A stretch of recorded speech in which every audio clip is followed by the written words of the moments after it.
How you doing? How's bits and Yeah, pieces? you subscribed. Most kind. Let's start this off now, shall we? Apparently so. Apparently so. I didn't even realize we were starting off now, but apparently we're kicking things off straight away, Milky Pork. Straight away, whether we like it or not, people. Welcome on in. How you doing, Milky Pork, for the 19 months? Good Lord. Good Lord, Sunshine. That is outrageous. That is absolutely bloody outrageous, I tell you. Allow me to inscribe your name on the mirror vein. Where the fuck am I? There I am.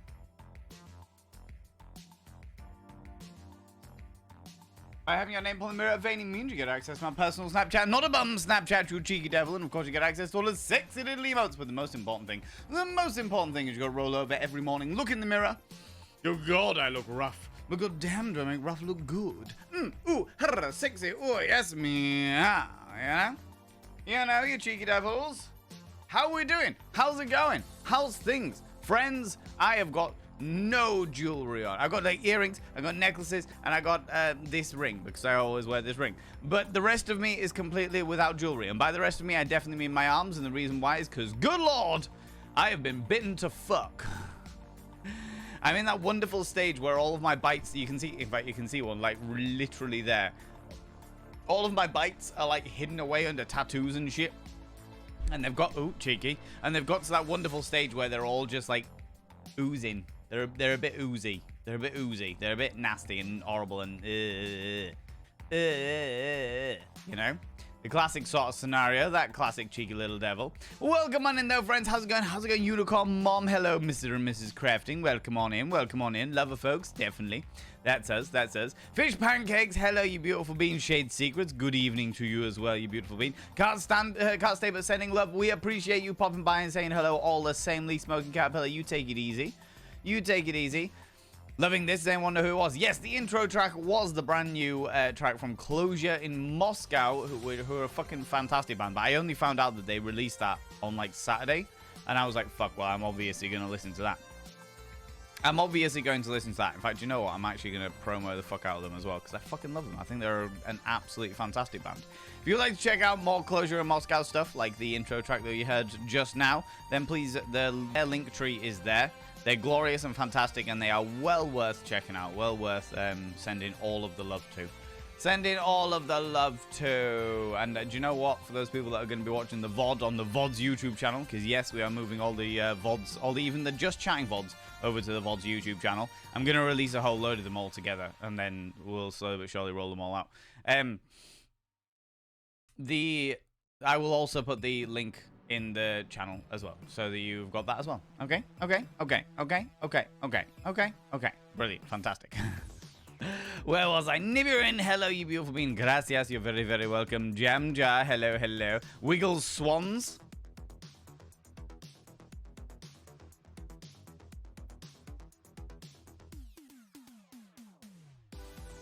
It's my swans. They were real wiggly. Do you know what I mean? How you doing, Jamja? How's it going, you beautiful bean?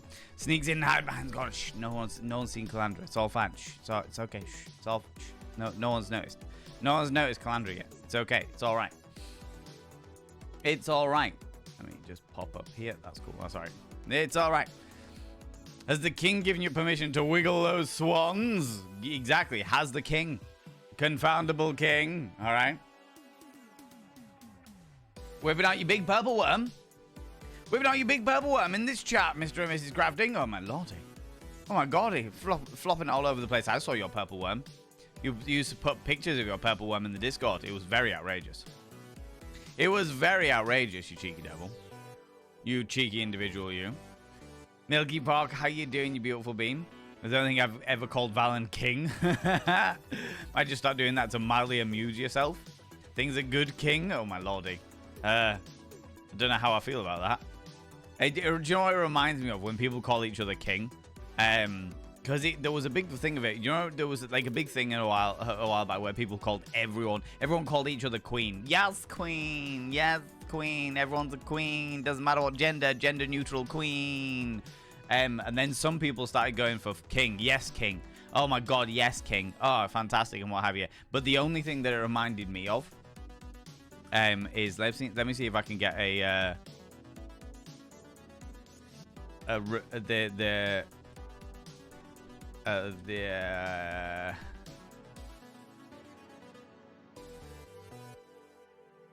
a clip of it.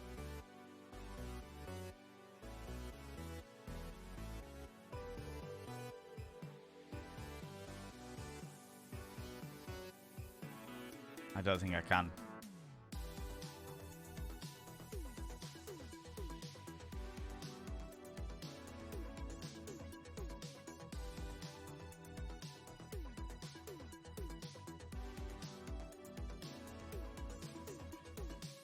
Oh wait, I might have found one. I might have found one.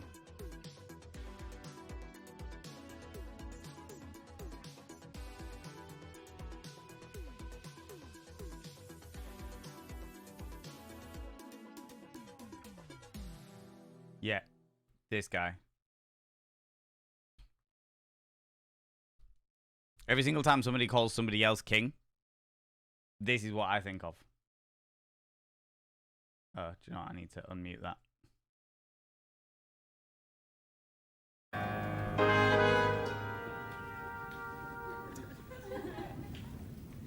You see what I mean, Lister? Hey, it's the king! Mr. Beautiful! Hey, you, what does the H stand for? Horace? A chair for the king, Horace. And breakfast. Mr. Wonderful wishes to dine. That's what I think of. Hey, it's the king! What's the H for, Horace? The king wants to dine. Breakfast, yeah. Like, absolutely. Absolutely. Fucking Red Dwarf, Confidence and Paranoia, Series 1. It's the king, the Duke of Deliciousness. Yeah. That's what I think of. That is exactly what I fucking think of. What the fuck is going on with this music? So fucking quiet. Much better. Much better. So yeah, that's what I think of. Thank you very much. But now, Jam Jar Brain, I require you to dress in that outfit. Max! Max for 44 months. This is outrageous, Sunshine. I can't believe it's been that long, Max.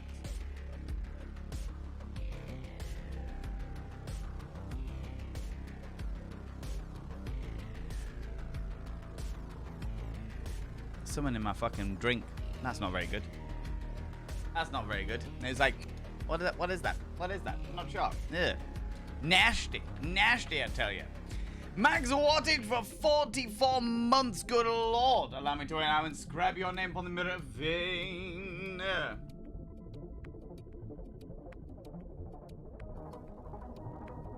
By having your name on the mirror vein, it means you get access to my personal Snapchat. Despite the fact you've been here for 44 months, it's still not a bum Snapchat. And of course, you get access to all the sexy little emotes. But the most important thing, you gotta roll over every morning, look in the mirror. Oh God, I look rough. But God damn, do I make rough look good? Ooh, sexy. Oh, yes, meow, you know? I've been following subbed father, what? Subbed father, as far, what? Max, use your words, Max. What? I've been following subbed far than you've been streaming. As long as I've been streaming? Is that what you mean? You've been subbed for as long as I've been, to be honest with you, I think so. We worked out as well that I hit affiliate, like the week after. I've been subbed for as far as you've been streaming. Yeah. It's been wild, honestly, Max. We worked out though, like literally, I became an affiliate the week after I started streaming. And that, if you want to know how that works, friends, how the hell do you hit affiliate afterwards? Spend months and months and months integrating yourselves into communities. You want to know how to start streaming? Spend months and months integrating yourself into communities. And then go into their Discords and find the Discords that have got themselves a self-promo section. And then be like, hey, friends, I'm thinking of starting streaming. And then do that thing. And then a week later, if you're in good, supportive communities and you provide decent content, that is the way that you hit affiliate in a week. All right? There you go. Boom. Done. Sorted. Fun and games. But yeah, I think you were one of the first actual subscribers, Max. I think you were one of the first subscribers. One of the first ones, you know, just outside the realms of the founder badge, because that first affiliate stream was mad, was absolutely fucking mad. I tell you that. I wouldn't either. His ego afterwards would mean he'd never been able to get out of the room. There's a history there, and I'm not going to talk about it, but there is a history there. Shade Secrets, Cheeky Devils. Added to the playlist, well worth it. They are very, very good at Closure in Moscow. Very, very good. How's it going, Kindred? How you doing? Happy Monday to you as well. Happy Monday to you. I regret nothing, I tell you. Remember when people started saying you dropped your crown, King? Yeah. And I was just like, okay. Originally, Jam Jar, when people were like, oh, you dropped your crown, King, my immediate thought, do you remember in like the late 90s, early 2000s when people were like, oh, you dropped your gay card? To try and make people go, oh, my card? Oh, you were calling me gay. Ha ha ha ha ha ha ha ha. So witty, because that's such... oh. You know, that's what I originally thought. I was like, oh, God. You dropped your crown, King? Oh, drop... oh. Oh. Okay, Yeah, I see how it is. subscribed. Max Most Wattage. kind. Gifting a tier 1 sub to Rowan Rose. Oh, my God. 580 subs, Max. 580 subs you've gifted in this channel. Rowan Rose, you beautiful bean, welcome on in. I will now describe your name on the mirror vein.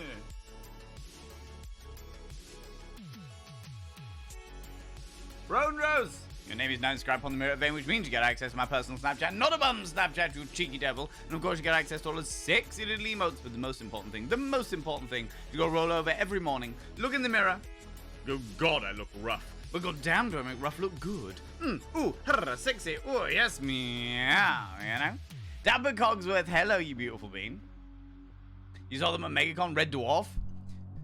Yes, Red Dwarf, yeah. Girl, you make me tongue-tied, whenever you are near me. Ba-da-ba-lip, ba-da-ba-lap.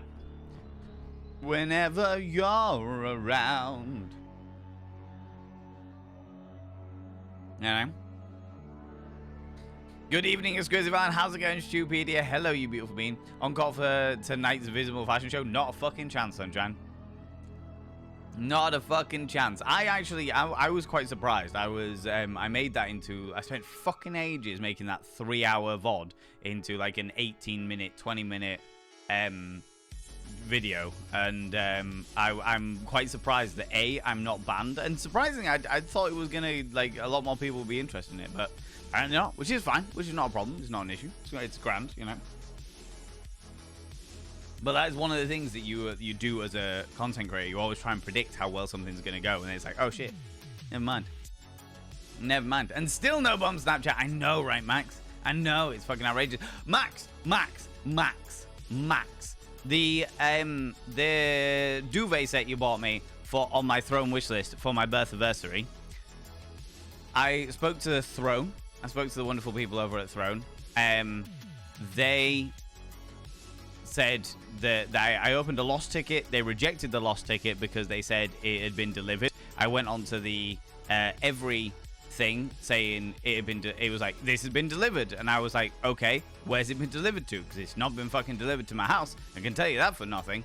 And then it was like, enter your postcode for further information. I was like, cool, this is my postcode, blah blah blah blah blah blah, you know. And it was like, the postcode does not match the delivery address. And I'm like, oh, okay, so you've delivered it to the wrong address. You've delivered it to the wrong address. So I spoke to Throne, and I was like, I literally dropped a ticket and was just like, hey, look, this is the situation. They seem to have delivered it to the wrong address. I don't know how, because the only address that you have of mine is the one that I get all of my deliveries to. So I'm not sure how you've managed, like how they've managed to do this. The only address that they've been able to give is that one. Do you know what I mean? I've had God knows how many other packages to this house without a fucking issue. So some issue came up, and it got delivered to the wrong postcode, which is most infuriating. However, the wonderful people over at Throne have, because it was extenuating circumstances, and because of the fact that they could see that it wasn't the address that whatever the delivery address was, it wasn't the address that they had provided them. They refunded the money. and I have gone and bought the, like, they refunded it straight through to my Throne wallet, and I have bought it directly. So it is gonna come. It should be here in the next couple of days. Okay. So basically, all of that. I just wanted to say thank you for all of that. But the thing is, the extenuating circumstances that they messed up. Actually, to be fair, I don't think Throne did. I don't think Throne did, because all that Throne had to really do was literally like copy and paste everything. I think that the company, because the company, that duvet set, I have seen multiple times on various different stores across Amazon. I have seen it in a lot of different places, and they have it for a little while, and then suddenly it's sold out and it pops up somewhere else. Do you know what I mean? So it's like thinking. I think it's that whichever company was originally ordered from, got the address wrong, or didn't even send something, which is also a possibility. So yeah, because it actually showed me like a picture of like the Every Driver, and I was like, that isn't my local Every Driver. We have the same Every Driver. He delivers every single fucking package we have from that company. And you know what? He's the only person in Every that I've ever fucking trusted, because I've had bad experiences with Every on everything else. But he's like a really solid guy, and it wasn't our local Every Driver, and I'm like, they lose every package. It fucking feels that way. What were they before Every? They were...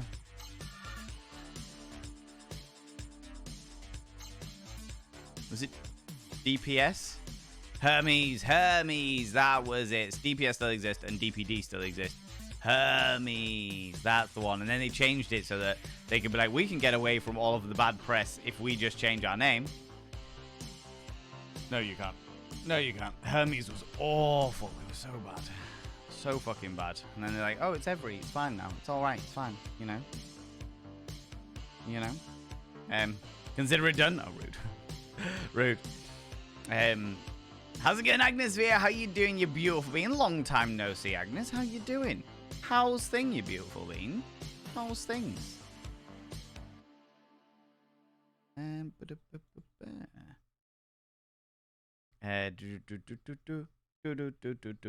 where the fuck was I?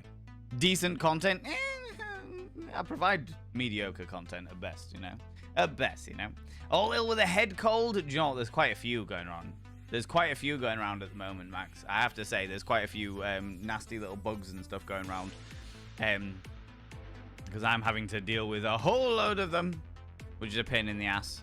I need to mention that as well. I'm just remembering things that I need to mention today. Oh, remind me, friends. I've got to fucking tell you about the adventures of the crab today. Good lord. Good lord. I had a moment over the weekend where I fucking shat myself. Not only was I a buffet to the bugs, so I went to a friend's house. It was an old friend of mine's birthday. And we had a great time, really good time. Had a few drinks, all fun and games. I only had about 4 beers. I was perfectly fine, perfectly all right. I decided to call it a little early. Didn't want to get absolutely obliterated for once in my life, you know? And yeah, I just got bitten to fuck. So many little mosquito bites. So many. And I'm like, how the fuck did you get through all of my clothing? But they found a way. They found a way, the little shits. So I have got lots of little mosquito bites all over my arms. Weirdly, nowhere else, but all over my arms. McSteffels has got one on her foot, bless her. Bless her cottons, you know. Not safe for stream. I must remember to bring it up IRL. All right. To be fair, there's a lot of things that I have pushed the boat for. I've definitely pushed the boat out for, you know. Quietly mentions googly eyes and vanishes again. Yeah, googly eyes on what? Subscribed. Most kind. Ain't it, lady? 18 months of acceptance from Valen in the community. I hope for many, many more eggs. But we accept people. Generally speaking, we accept people. The only time we don't accept people is if they have been warned about toxic traits and they do not cease their toxicity. We are perfectly fine for people to change, but if we point out toxicity, this isn't pointing at you. You're an amazing person in Painted Lady. Your 18 months is well worth it and can stick around much, much longer. Much, much longer. We appreciate you, you beautiful bean. But that's the only time that we don't accept toxicity. Not even we don't accept toxicity. We'll welcome anybody in. We're like, come on in. Have a wonderful time. By the way, you're acting a little bit toxic. By the way, you're doubling down on acting a little bit toxic. By the way, you're telling us that You're completely ignoring the... No. All right, yeah, you... Goodbye. Goodbye. Tati Bananas. Bye-bye. Bye-bye. Painted Lady. I should now describe your name on the mirror vein.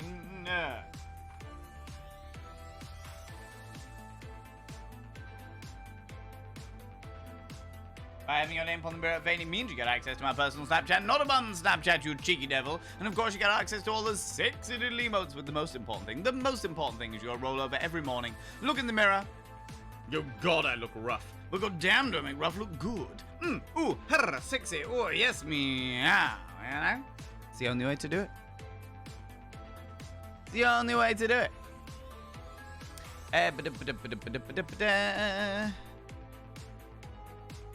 Cool.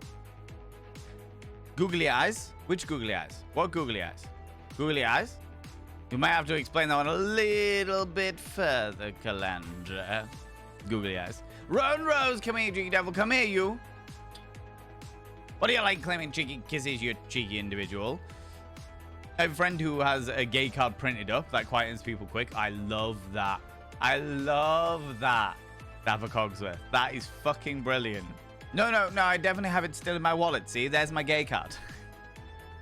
I love that. That's amazing. That's actually amazing. That's actually amazing.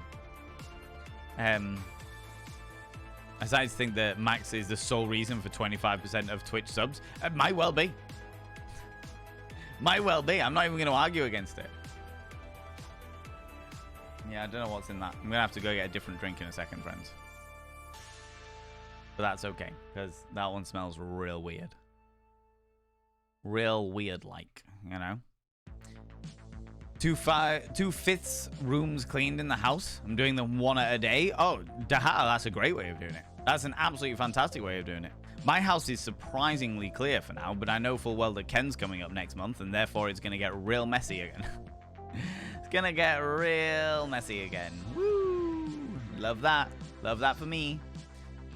People clearly want the full experience, not the edited version. Evidently. And I'm okay with that, to be honest with you. If people want the full experience, it's there on the YouTubes, the VODs YouTube. Somewhere around here. Excuse me. I was up so fucking early. I couldn't get to sleep last night because it was too fucking hot. And then this morning, I got woken up at 5 a.m. I don't even know why. Crows have been keeping me up recently. Little shits. Little bastards. But the post-crows, yeah, I don't know why, but for some reason this morning I woke up at like 5 a.m. Sorry, pain in the ass. But anyway.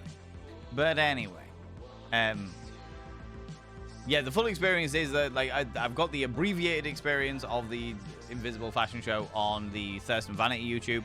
That is literally 20 minutes long. You get to see all of the different things that I wore.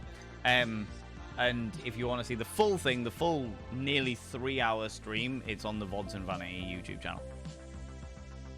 You know? Fuck it, I'll go about. Stop fucking yawning. Sorry. It's alright. So glad it got resolved. Yeah, I was honestly really impressed with Throne. And I take everything with a pinch of salt, but I was really impressed with the way that Throne handled it all. Do you know what I mean? Hermes before every. Just fucking mate. Honestly, the whole lot of them. Whenever I find out a company is using them, I see if I can pay more for postage and packaging to avoid them. To be honest with you, that's not a bad call at all. The problem is that, especially with stuff like Throne, you never know. You never know who's using what. I have, like, my experience with Every has been brilliant in the past, like, year and a half, but that's because it's the same driver. We never have any, like, our local driver is extremely reliable. Our local driver is really, really reliable. I don't know who he is, but he's just a really nice guy. And he's always knocking and being real polite and asking us stuff. He's just a really nice dude. He does his job very, very well. But, yeah, it wasn't him, and that's a frustration for sure. Do you know what I mean? Hermes is still Hermes there in Germany. Really, Nixoy? How's it going, Biking Viking? Oh my god, what a fucking fantastic name you have! What a fantastic name! I am the Biking Viking. I love that. I love that. Yeah, that is really interesting. I wonder if every the UK branch got bought out by somebody new. Potentially, UK branch of Hermes got bought out by somebody new. Every hide everything. DHL drop it, hide it, lose it. Royal Mail, Royal Fail, Royal Mall. I've had relatively good experiences with the Royal Mail. Mostly good experiences with Royal Mail. I've had shit experiences with DPD. No, actually, DPD's not been too bad. What's the other one? DPS? Yeah, that one's a bit shit. In my experience. It's cheap and not the best, yeah. Everyone talks about issues with Hermes Every, and I've had no problems at all. Got 2 wonderful ladies that deliver in my area for Hermes Every, and they're brilliant. Maybe that's what it comes down to, Shoepedia. Like, actually having, like, local delivery peoples, you know? Has there been a crab mutiny, a mass breakout, an uprising? Oh, Niburin. Oh, Niburin.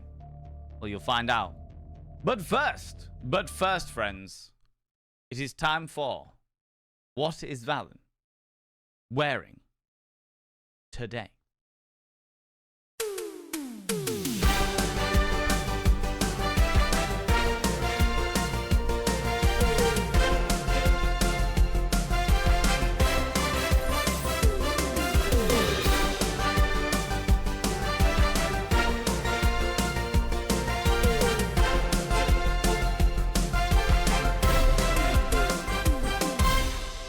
That's right, ladies and gentlemen, and all genders outside and in between, it's time for What is Valen wearing today?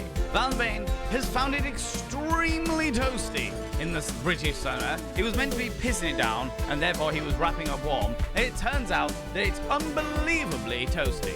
And so, he's decided to wear a vest and a variety of necklaces. What else has he got on?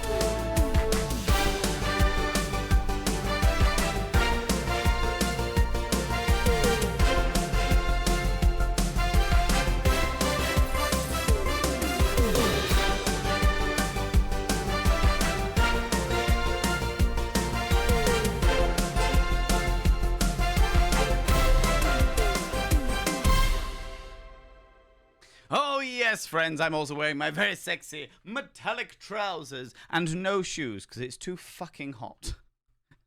It's too fucking warm, friends. It's so toasty at the moment here in the United Kingdom.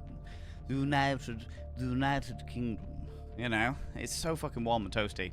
Honestly, like I put on an entire outfit earlier and I was like, I can't wear this. It's too fucking hot. I need to change because it's too fucking hot. It's ridiculous. And it's actually dipping down. The sun is below the horizon, or going below the horizon, and it is getting cooler. But fuck me, it's really toasty right now. Real toasty right now. You know? But yes, Niburin, you asked if there had been a crab mutiny. And the answer is kind of. The answer is kind of. I, Valen Vane, was in the home alone. In the house by myself. Chunk, my dear compatriot in the household, had gone away camping for the weekend in Wales somewhere, dressed as a druid. It was a very interesting endeavor. And I was doing a bit of cleaning, sorting some bits out, doing some bits and pieces, printing some stuff off for my holiday at the weekend. That's right, I'm going on holiday at the weekend. Doing some bits and pieces, all the things. I say, oh my god, this is great, this is fantastic. I'll run around, all fun games. And I was like, saw this weird bit of fluff on the floor. Do you know what it looked like? It looked like a hairball. It looked like a hairball. It was like a little fluffy little hairball with like bits coming off it and bits and what have you. And I was like, what the fuck is that? And I was like, I've just hoovered. What the actual fuck is that? And it was right by my kitchen door. It was right by my kitchen door. And as I got down to it, I was like, that's a fucking crab. That's a fucking crab. And I was like, is it dead? Have I like killed it with a hoover? Nope. As I got real close to it, it went, fucking scuttled away. I grabbed it and like held it in my hand and it was nipping at my fingers. Fortunately, his claws are very, very tiny, but it was nipping at my fingers. And I was like, the fuck do I do with this?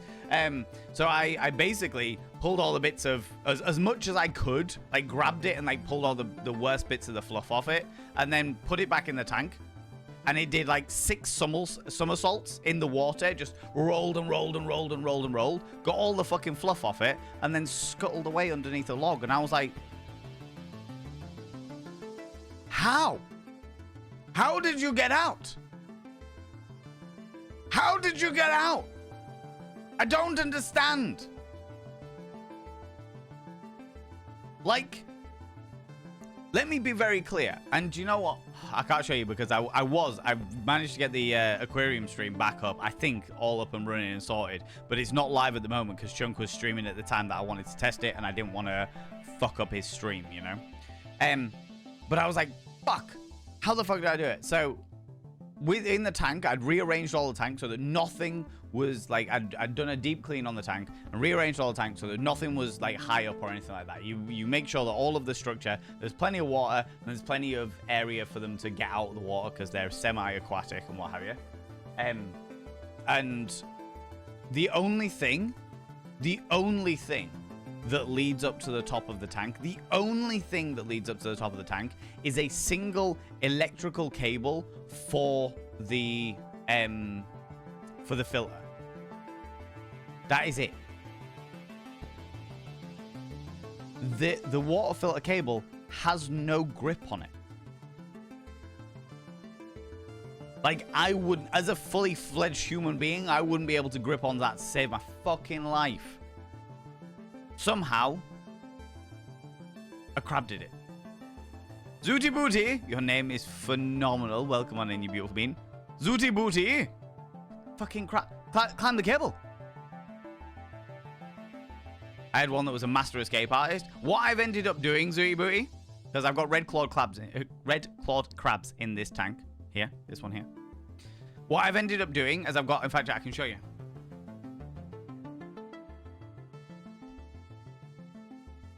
I have got some old, this is like sponge that you put in the actual filters itself. How did it get fluffy? Oh, Niburin, I'll tell you how it got fluffy. Because it managed to crawl from the corner of the tank there 10 meters across to where my fucking kitchen door is.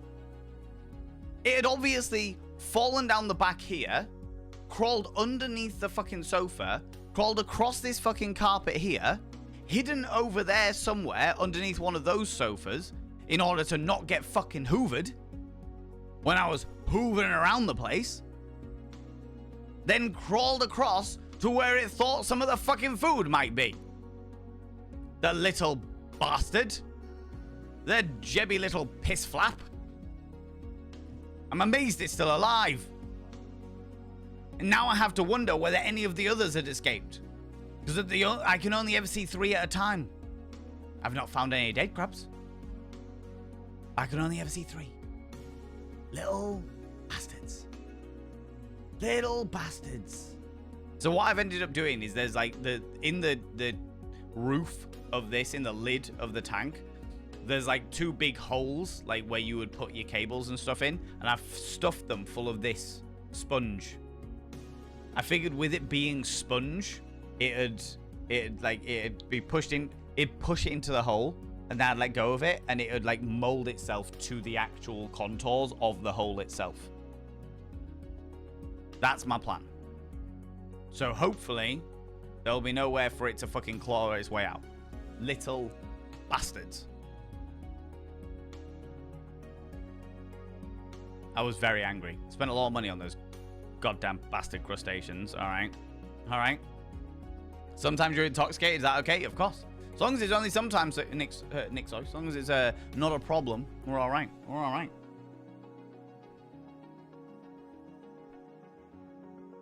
We've actually been spreading the have you taken your meds thing to other streamers. Good, Mr. and Mrs. Crafting.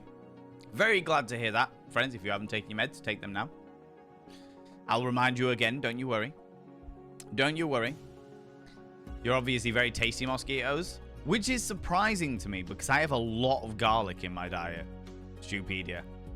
I have a lot of garlic in my diet, and rumor has it that if you eat a lot of garlic, you are less appealing to biting insects. However, fun fact, friends, the reason why the drink gin and tonic exists.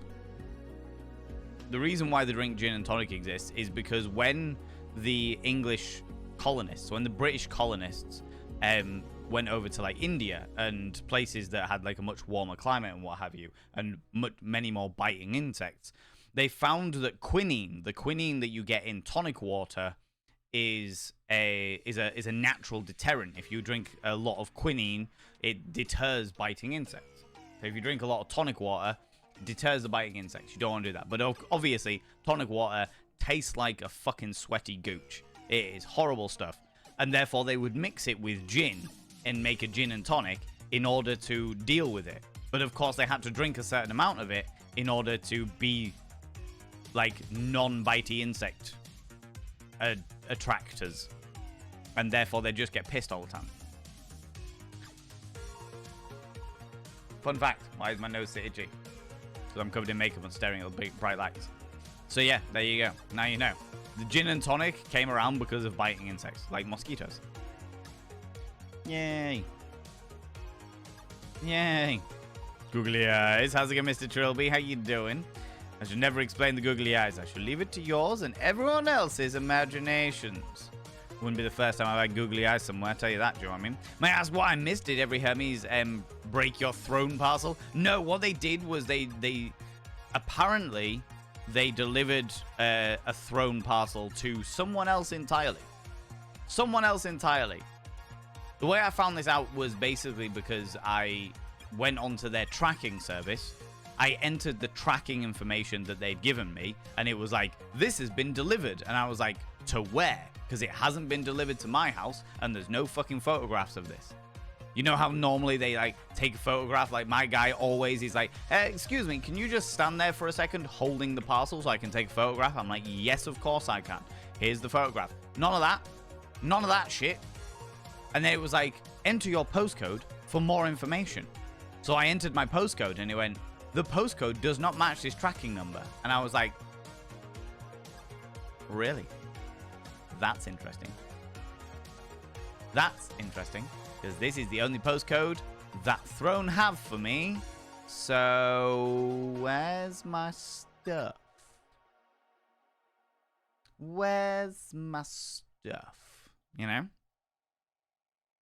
You know? Thank you, thank you. You already know me, by the way. I'm called Campsamil from Dahlia's stream. Changed my name recently. Biking Viking. I cannot lie to you. As much as Corporal Campsamil is a great name, Biking Viking is a phenomenal name. You have gone from great name to phenomenal name. Do not go back. This is great. This is fantastic. The Biking Viking just rolls off the tongue, you know? Authenticata, how you doing, you beautiful bean? Royal Mail, I've had the best experience with. Yodel was the worst over time, but where I'm currently seems to be mostly okay for every service, which is nice. That's good. That is good. I mean, it's absolutely shite over here, but it seems to be all right in other countries, as it is often used for international stuff. Never got a package that was in one piece, if at all. Jesus Christ. Jesus Christ. Drip check? What's dripping? What's dripping, Max? What is dripping? What is dripping? Explain yourself. Live showmanship is always top tier. Thank you very much. I try my very best. I try my very best, you know. Go away for one ad break. Mr. and Mrs. Crafting. This is the first ad break. The first ad break of the day. So we're half an hour into stream. I always do, what is Valen wearing today? What is Valen wearing today? And we do a look at what the fuck I'm wearing today, you know? Van Medcheck completely forgot this morning. Authentic guy, you're very welcome. That's the reason why we do it. That's the reason why we do it. Just be honest, those aren't trousers. You just use the rag painted on your legs. I mean, to be fair. How did you know? How did you know, Max? You've been staring? You saw the vein going on in my inner thigh? You know? My telltale inner thigh vein? In Cardiff. Oh, small world. Oh, I love that. I love that. Did I see Carol coming here? I did. How's it going, it's Carol? How you doing, you beautiful bean? I just had a sudden flashback to when you actually popped in and said hello. Cold here in Cardiff. I would take a little bit of cold right now. Although saying that, this is like quite helping me out because I know full well that where I'm going at the weekend. So for those people that don't know, there will be no stream on Monday or Tuesday next week. No streams Monday and Tuesday next week. I'm taking McSteffels away for her birthday.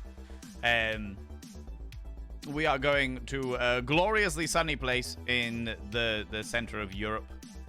I say the center, probably the southern part of Europe, the equatorial realms of Europe. Yeah, it's gonna be great. It's wonderful. But I have when we looked at like the weather forecast and stuff like that, it's like, by the way, it's gonna be like 35 degrees, and I'm like, oh Jesus Christ, I am going to melt. I am going to melt. It's ridiculous. The crab is now named Houdini. Crabdini. Who Crabdy? I don't know how you work in that, but yeah. Adventure! Crab is now called, yeah, Houdini. I mean, Crabdini. Who Crabdy? Although I can't remember which one it was. See if I can see him.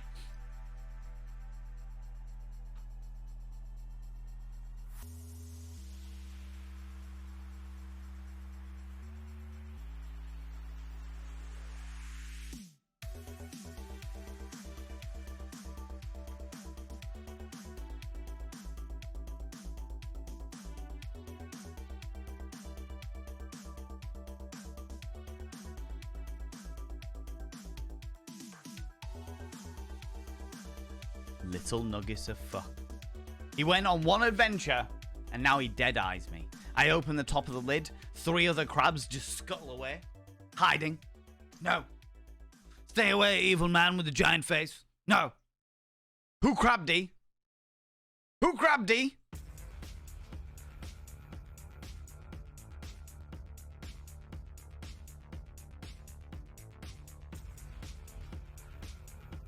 One eye at a time.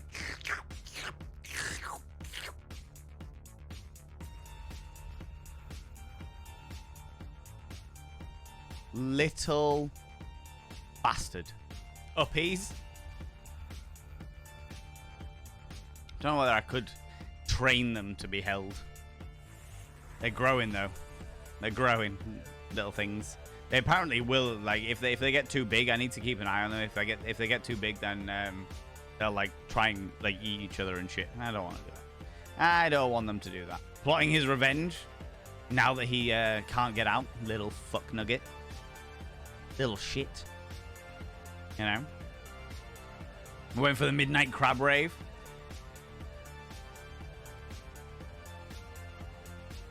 He's living it large. Water tank escape trick. Oh yeah, the famous one. That famous one. That one that all crabs are known for. I suppose, like, to be fair, Houdini was known for it. So he wasn't that the one that killed him? Wasn't the water tank what killed Houdini in the end? If I remember correctly.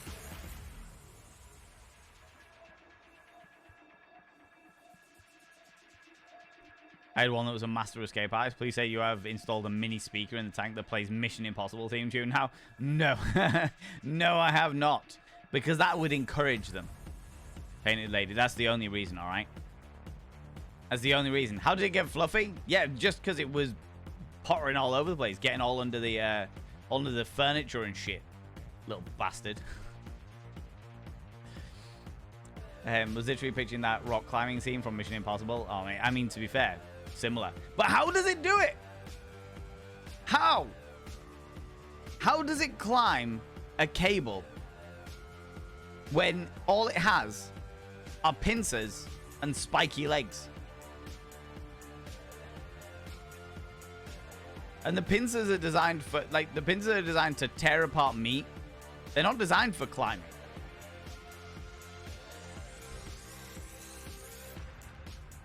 Crab climbing.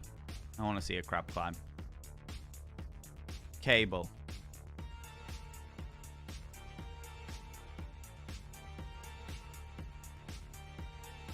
I suppose, like, you've got coconut crabs that can actually...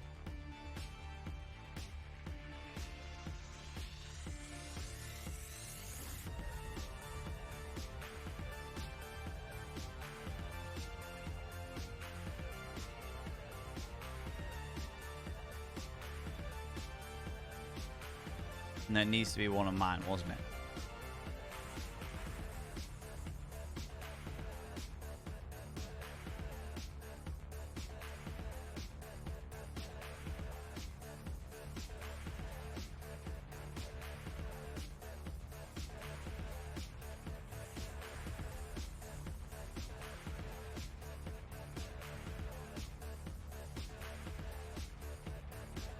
I'm looking. This person has a red-clawed crab.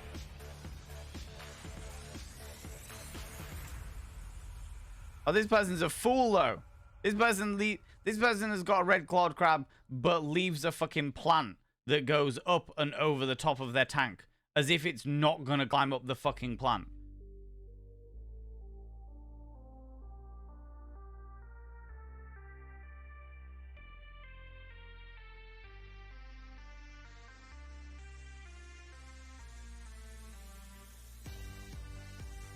What's it got?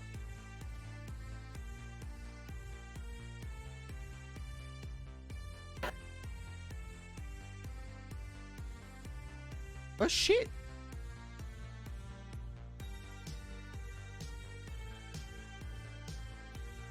Let me show you this one.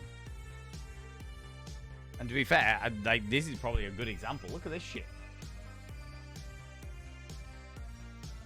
That's a red-clawed crab, like the ones I've got. And it's climbing glass. It's got spiky legs. It shouldn't be able to climb glass. I am now closing that lid right now.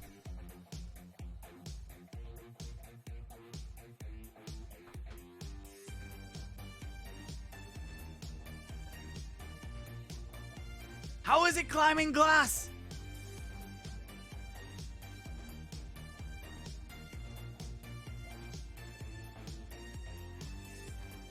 Okay, it's got a bit of cucumber.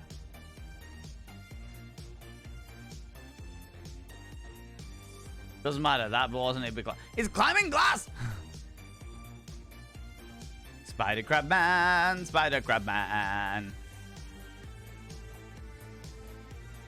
There are tiny imperfections in the glass and it climbs the tiny imperfections. That is unnerving as fuck.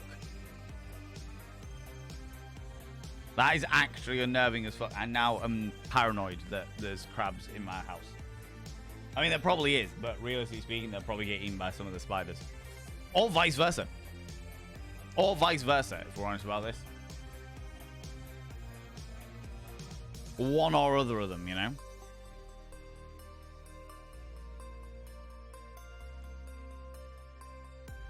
I think the important question is when the crab got out. It can't have been too far, Kindred, because they can't. They need water to survive, so it can't have been out too long. Don't know when, like, but it can't have been out too long. You know, crab determination. It's fucking outrageous, absolutely fucking outrageous. The paranoia saying, "Oh, it really is Nibirin." Like as soon as I saw it out, I was like, "Fuck, where are the others?" Because they're amazing at hiding. They're really, really good at hiding. So I'm like, where the fuck are the others? You know? It's a Dean. How you doing, you beautiful being? Yeah, one of the crabs escaped and made its way to the kitchen, which is about, okay, 10 meters is a bit.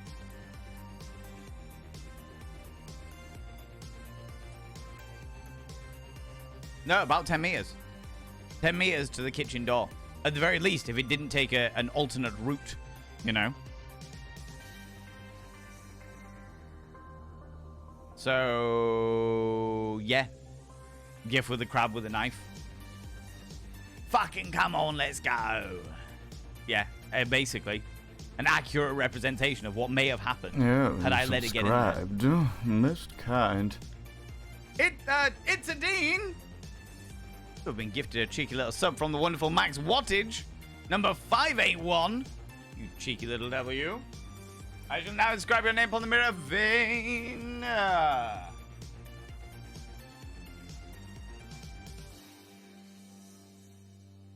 By having your name upon the mirror vein, it means you get access to my personal Snapchat, not a bum Snapchat, you cheeky devil. And of course, you get access to all the 6 diddly emotes. But the most important thing is you'll roll over every morning, look in the mirror, go, God, I look rough. But god damn, do I make rough look good. Ooh, sexy. Oh, yes, meow. You know? You know? You're unable to pay for stuff to your UK bank, so thank you. Oh, that's all right. That's okay. There is never, ever, ever any pressure to pay for things, you beautiful beings. I appreciate you. Save from interruptions for now. I am glad. I am glad. They're so disruptive. They're so disruptive to my flow. Yeah, shake all my chakras out of line and shit, you know? Just my, like, streaming chakras. The rest of them are fine. You know? That should work. Thanks, Zooty Booty. You've actually helped my my paranoia about where the fucking crabs come from. Little shits, you know? You know? Being good for muscle cramps as well. Oh, shit. That is interesting. I had that happen with Amazon. They said that something had been delivered. Then I looked at the photo. The house isn't... My house isn't that color, and my steps don't look like that. Where the fuck did they deliver this shit to? And the thing is that there's a place around the corner from me, which is... like the street, sometimes the streets get confused. So there's like where I live and then a street near me, which is like connected to mine, which gets confused. But I know the people in number 69 there, and they're like, oh, we brought you some stuff around because this is for you, and it was meant to be, they delivered it to us. And I'm like, oh, no, I appreciate that. And I do the same for them. If anything gets accidentally delivered here, I pop it around to them, you know? So they're normally pretty good with that shit, but don't know where they fucking delivered it to, but it wasn't my address, you know? You know? You got COVID? Oh no, Carol. You rest up. Rest up. Spend that time resting, honestly. You know? Needs to get a tiny top hat to tell it apart. I don't think I'd be able to stick it to it. You know? You can super glue little numbers written on bits of plastic to their shells. I could do, but I feel cruel doing that. Yeah, like... I understand that that is entirely possible because they shed their skin, so it wouldn't do them any harm. It wouldn't be a problem or anything, but I would feel cruel doing that. I would feel cruel doing that, you know? Jazz hands across the tank. 3 a.m. Houdini was shot. Houdini got punched in the gut and ruptured something. There's multiple... let's find out. How did Houdini die? Appendicitis.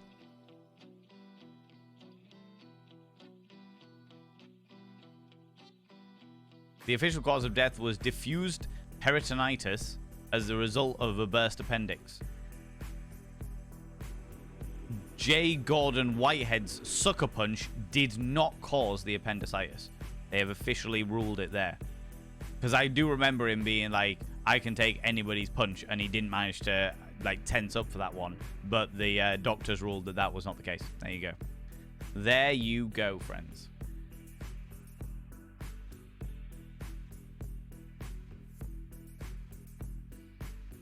No one told the crab that. So inspirational. No one ever told them they couldn't, so they did, you know? No one ever told me I couldn't be an egocentric bastard of a hedonist, so I am. I mean, accurate, to be fair. Worked in biology lab for a while. Crabs are tricksy little fuckers. Yeah. I realized that you didn't add tricksy little fuckers there, but I did it for you, Authenticator, because I felt like it needed to be done. Needed to be done. Coconut crabs are their own weight class, as they are bigger than most small dogs. Yeah. Coconut crabs are fucking massive. They are fucking huge. And they're all, like, dense as well. They are dense. Largest terrestrial arthropod in the world with a weight of 4.1 kilograms. It can grow up to 1 meter in width from tip of one leg to tip of another. They aggro. Actually, they're not aggro, to be fair. But, Oh no, they are aggro. They eat birds and shit. Okay, never mind. Take that back. They could not give less of a fuck. They aggro. Oh, you followed me. Ooh, you little stalker. Thank you so much for the follow, you beautiful bean. I don't like to call people out just in case they are lurking, but you're very, very welcome on in here. Very welcome on in, you beautiful bean. I popped by and checked you out earlier. I hope you're doing very well. Don't feel like you have to say hello. If you want to lurk away, you're very, very welcome to. But I enjoyed your stream. Peritonitis. Yeah, that was the one. Yeah. Might as well just give it a ladder and tell it to have it. To be honest with you, that's how it seems. These little bastard crabs. I thought the cichlids that I've got were bad enough. Little fuckers. They beat each other to death. They're a very aggressive fish species. They beat each other to death, and then whenever one of them dies, I just take it out of that tank and put it in the crab tank for food. And the crabs just sit and eat it. You know? The circle of life. From one tank to another. Basically. Basically. I'm all about recycling. As long as Duff doesn't die, I don't give a shit, you know? My visiting neighbor's cat did a similar thing the other day, was denied entry via the back door, so climbed up onto the roof and came in my window. Jesus Christ. I've seen cats do some pretty outrageous stuff, to be honest with you. I've also seen them do some real stupid shit, but I have seen them do some pretty outrageous stuff, you know? That's brave, right? Just as long as they don't end up in your bed. To be honest with you, Calandra, I had some pretty weird shit in my beds. You know what I mean? Crabs versus spiders. Sounds like the next best action horror movie. To be honest with you, Viking, it genuinely feels like the kind of thing that, Sharknado would come up with. And Velocipasta. From the creators of Sharknado and the director of Velocipasta is Crabs versus Spiders. Who Crabdy was an innocent crab, living a high life in his tank, until one day curiosity got the better out of him. Now he was in a strange world, where gangster spiders were coming at him left, right, and center for being too good in their hood. It's Crabs versus Spiders. Hey man, what you doing in our area? What you doing? Hey man, you fucking weird shell boy. I am Crabdini. Who Crabdy? Who Crabdy? Come at me, young spider bitch. I've got an exoskeleton like you never seen before. Who Crabdy? In Crabs versus Spiders. I feel like Crabs versus Spiders is like the fucking crustacean arthropody. What do they call them? Coconut crabs. What are they called? Largest terrestrial. Yeah, I feel like it's the Crabs versus Spiders is the arthropod version of RoboCop. He's indestructible. He is invulnerable to all things. The only thing he needs is a little bit of water. Hungry? Oh my lordy. Really, Viking? Really? Really? Obviously saw it on my computer and wanted to have a go. Fucking hell. Little bastards. Honestly. While turtles are trained as ninjas, crabs are seemingly trained as escape artists. Yeah, exactly. You've got your half shell. We got our full shell. We're the heroes in the full shell. Crabby power. You know. You shake my chakras. Ooh, promises. Had that too. That road didn't even have a house with our number on it, and they built one more. Oh my lordy. What the fuck? That's outrageous. Mark it with some waterproof paint. Well, that only works until such a time as they shed their skin, Calandra. As soon as they shed their skin, it doesn't matter. As soon as they get a little bit bigger, I wouldn't know which one it was, you know? Hope you don't mind me saying, but I hope that you, Valen, and the community are proud of me. I had... Ooh, hello.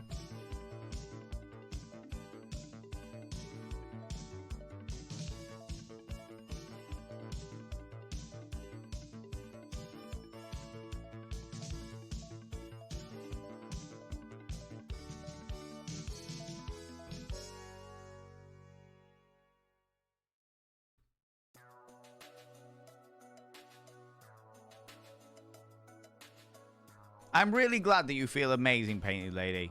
I'm really glad that you feel really good. Just as a heads up, in the future, can I just ask that you just ask? Just instead of just telling us all about what's been going on, what have you, ask if it's okay to do that. The second half of that was perfect. Absolutely amazing. Love to see people making the absolute best of life. Making the absolute best of life. But I'm trying to just make sure that everyone gets into the habit of, if they're having a bit of a hard time or whatever, just ask if it's all right to share it. But other than that, fucking amazing. Absolutely amazing. I'm so fucking happy that you're feeling good. Like, you're starting to feel better in yourself. That you're coloring your hair, having a pamper session, going right for it. Mwah. Exquisite. Love to see it. Absolutely love to see it. You fucking deserve it. You are, especially if you've been going through that shit. You know what I mean? You fucking deserve it. Good on you. Good on you. That's all right, Painted Lady. I know, this is the thing, is I know that you won't take it as like a fucking me telling you off. I mean, it's just a heads up. Just a heads up. We're trying to do our best to make sure that we're not, you know, accidentally triggering anybody or anything like that. Do you know what I mean? So just giving you a heads up to take on to the future, you know? Mwah. You know? Too scared to say the S word? The best way that you can do that, Painted Lady, is by taking what we've talked about on board and moving forward in a better way. There you go. Oh, look at that. Look at that. How's it going, Decimate? How you doing, you beautiful bean? Hope you're doing well this evening. Beginning of the afternoon for me, but late for you. It's not too bad. It's not too bad. It's only about 20 past 8. Only about 20 past 8. So we're doing all right. We're doing okay. How are you doing? How's it going? How's it going? Today's been a really productive day. Today's been a really, really productive day. I've lined up the next YouTube video that's going live on Friday. That's all edited and ready to go. And I have planned out the next YouTube video that I'm going to be filming. I've been organizing all of the Ken posts to go out on the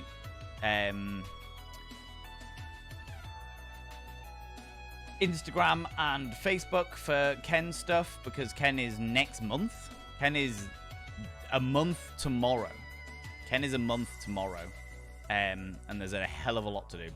Hell of a lot to do. But yeah, things are going well. Things are going all right. Things are going all tickety-boo and what have yous.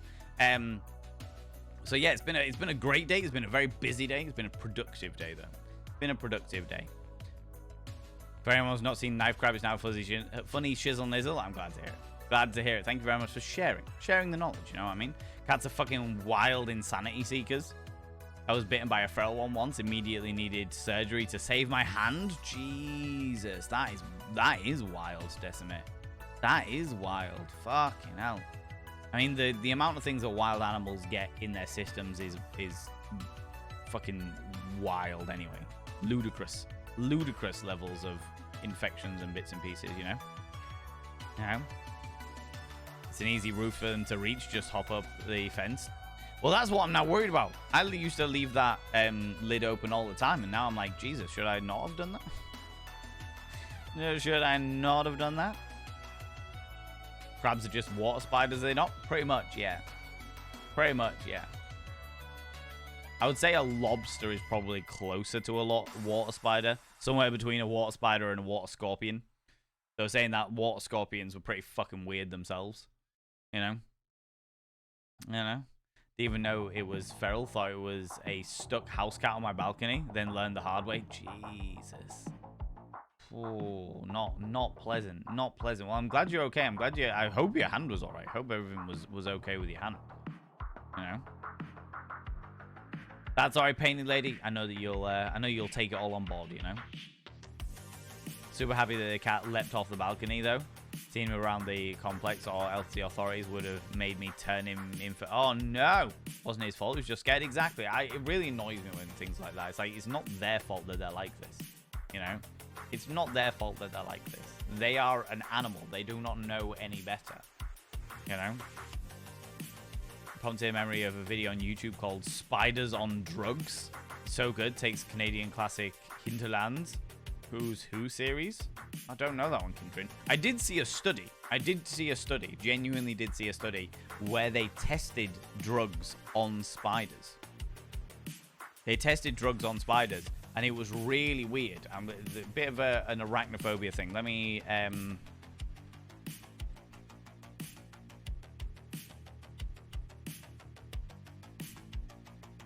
let me just give everyone a heads up that we'll be looking. I'm gonna show you an image of.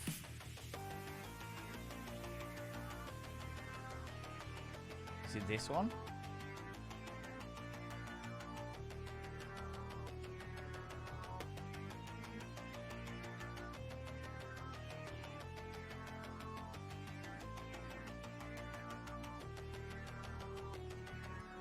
Yeah.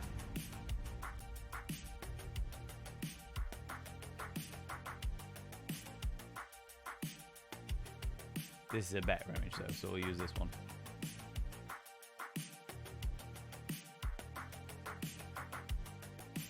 I just want the fucking image, bastards.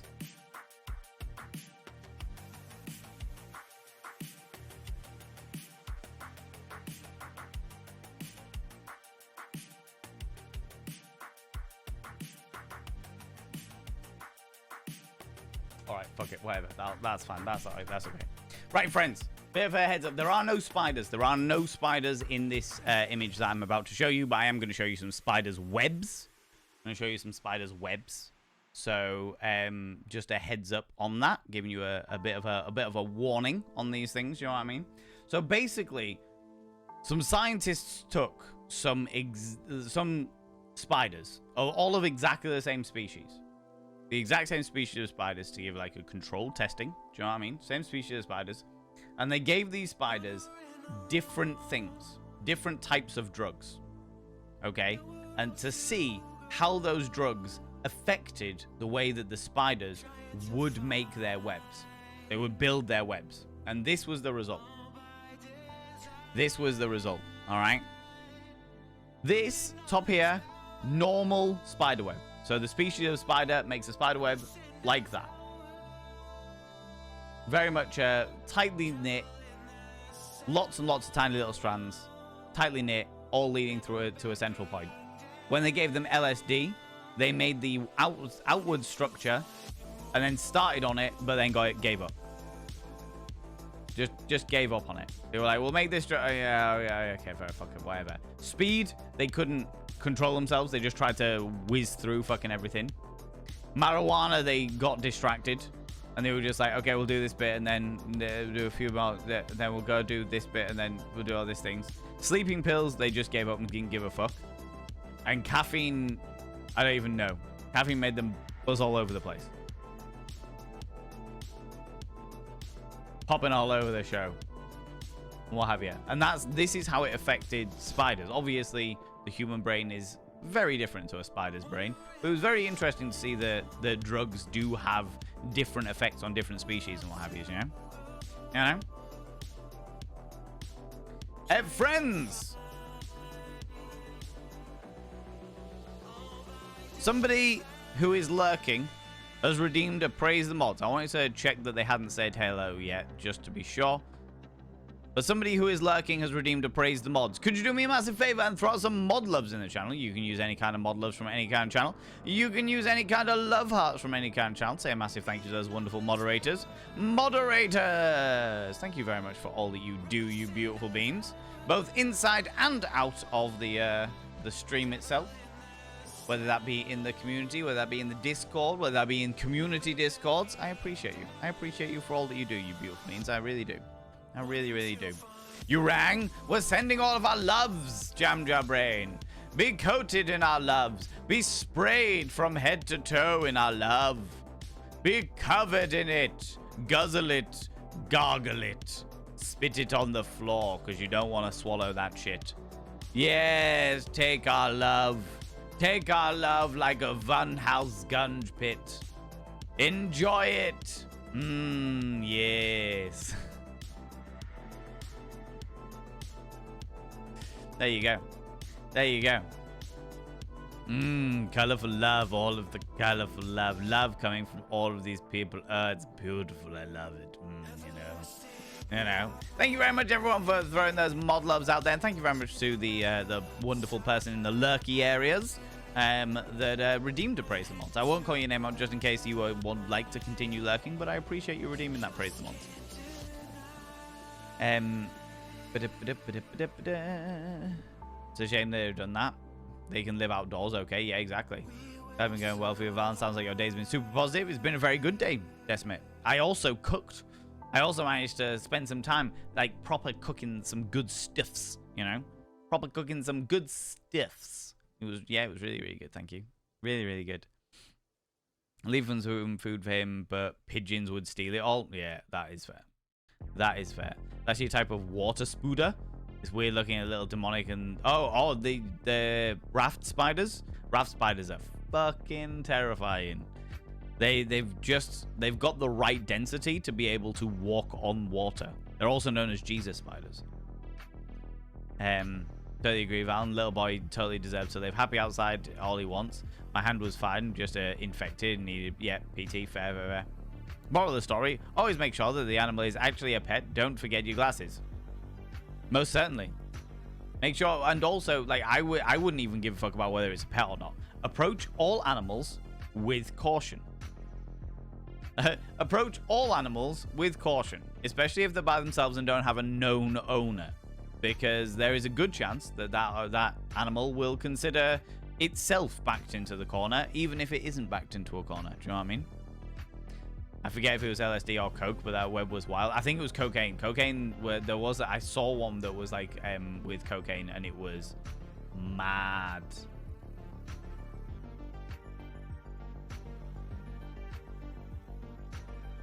Because they made it into like a vapor or something.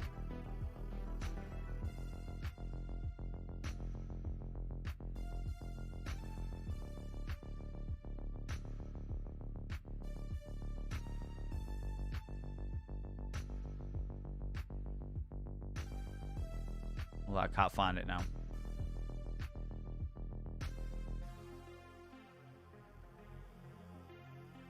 I'm pretty sure they made each of them into, like, each of the drugs into a fine vapor, and that's how the spiders ended up breathing it in.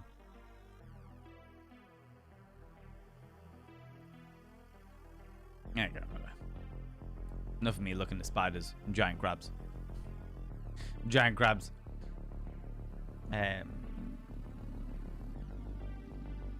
Gonna look this up.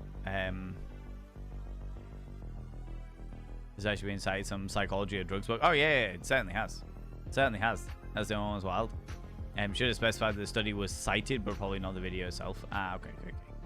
Very cool images. Pretty impressive, to be honest with you. Mr. Big Miller, come here, you cheeky devil. Come here, you. What do you like?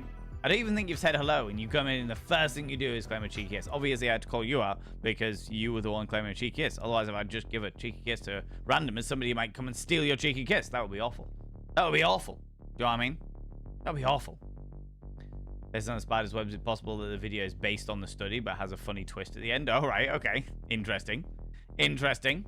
Kindred, thank you very much for contributing towards the new community goal. The new community goal. We have a goal on the go at the moment after the joys of the invisible invisible fashion show, which I thoroughly enjoyed. I had a great one. I thought I'd do like a nice easy one, 69,000, and we'll do a rerun of Alien Isolation, because many people in the community were like, oh, I wish I'd seen you play Alien Isolation, and I completely forgot that, like, I've forgotten so much of it that I feel like it would be an interesting one to rerun. However, I feel like if I'm going to rerun it, that I'm going to have to up the ante a little bit. All right? I'm going to have to up the ante just a little bit.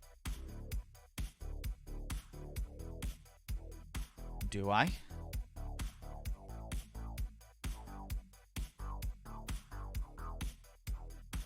Oh. Thank you very much, Chunk. I fixed it now.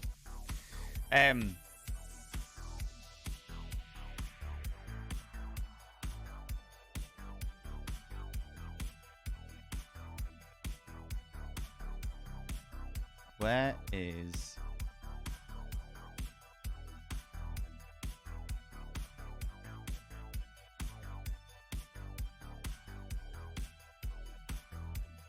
There we go.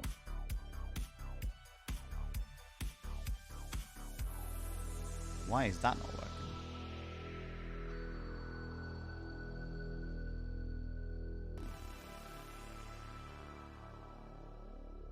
Okay, there we go. That's all right. Now it's working. Fucking hell. Fucking bot doing its thing. Yay. Oh, good lordy. All of the things. All of the things. Then I'm going to a channel that doesn't exist because I can't spell. That is entirely fair. That is entirely fair. Welcome back, Chunk. How you doing, you beautiful bean? Thank you very much for letting me know. I had got my raids disabled. I thought I'd fixed that back. But anyway, never mind. It's fixed now. It's fixed now. Friends. So yeah, so there's a community challenge to replay Alien Isolation. But if I replay Alien Isolation, I'm going to have to up the ante. I have heard... and I am not, like, don't quote me on this, but I have heard that there is a mod you can get for Alien Isolation where it tunes into your live microphone and the alien can hear you. So I feel like if we're going to revisit Alien Isolation, this is the first time I've ever replayed a game. If we're going to revisit Alien Isolation, I should probably get a mod like that to get me to shut up a little bit. What do you think? Do you reckon? Do you reckon? Do something like that? Make it really butt-puckering scary? Do you know what I mean? Do you know what I mean? That sounds interesting. Please do not disable alerts. Oh, no, I won't disable alerts. I'll leave them all on. I'll leave them all on. I don't know whether the alerts would tune into it, but I'll definitely leave the alerts on. I don't know. I don't know how it's going to work. We'll find out. We'll find out. But, yeah, I heard that there was a mod specifically for Alien Isolation that picks up your actual microphone. So if I had, like, stuff going on, it would find me. No. Ladies and gentlemen, and all genders outside and between, Painted Lady has redeemed Dono Goal with speech, which means I need to tell you about this wonderful Dono Goal that's up here right now. Wonderful Dono Goal. The Dono Goal is for me to get a sit-stand desk. It's for me to get a sit-stand desk because of the fact that my body is stiff and achy, and not in a good way. It is stiff and achy because I spend the vast majority of my time in front of this computer editing videos and doing other bits and pieces and what have you. So I want to sit-stand desk so that I can wander around and change things and do bits and pieces and what have you. And that's what the donation goal is for. To get a good, decent sit-stand desk that is going to last me a long time, get myself sorted, do all the bits and pieces, and be able to, be able to move around. It'll also open up some possibilities for the future in regards to other types of streams we can do. I can do more stuff like get better angles for the dancing and stuff like that, which would be good. So I just press a button and it'd go to a better angle where you can see the entirety of me and stuff like that. That's the plan. That's the plan of action. That is the plan of action. That's what we're going for, you know? But that's what the next Dono Goal for. Friends, I am also very well aware that right now is a really fucking tough time for people. All right? I am aware that there is talk of the world going into yet another recession at the end of this year, beginning of next year. So please, please, please only ever give myself or any other streamer money if you have it spare. As much as we need to live, as much as that we need to like pay our bills and shit like that, I get it entirely, but you've got to look after yourself first. You've got to look after yourself first, okay?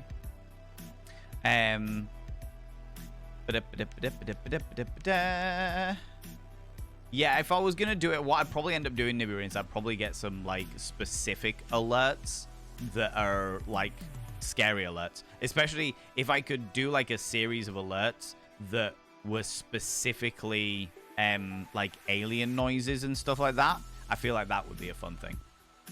So we'll do like a series of alerts for like so many bits or a donation of such an amount or what have you. It'll be like an alien sound, and yeah, just to really shit myself up. Because if I'm gonna replay a game, which of all of the games that I have played in the world, that is probably the only one that I would even entertain replaying. Yeah, I feel like that is where it's at. That is where it's at, you know.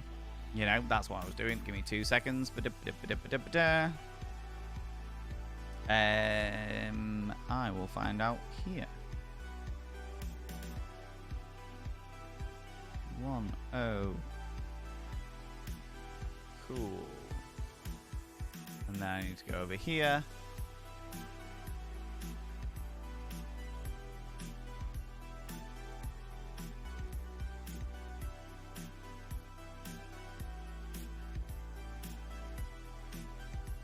Nope, that's not what I wanted. Bear with me, friends.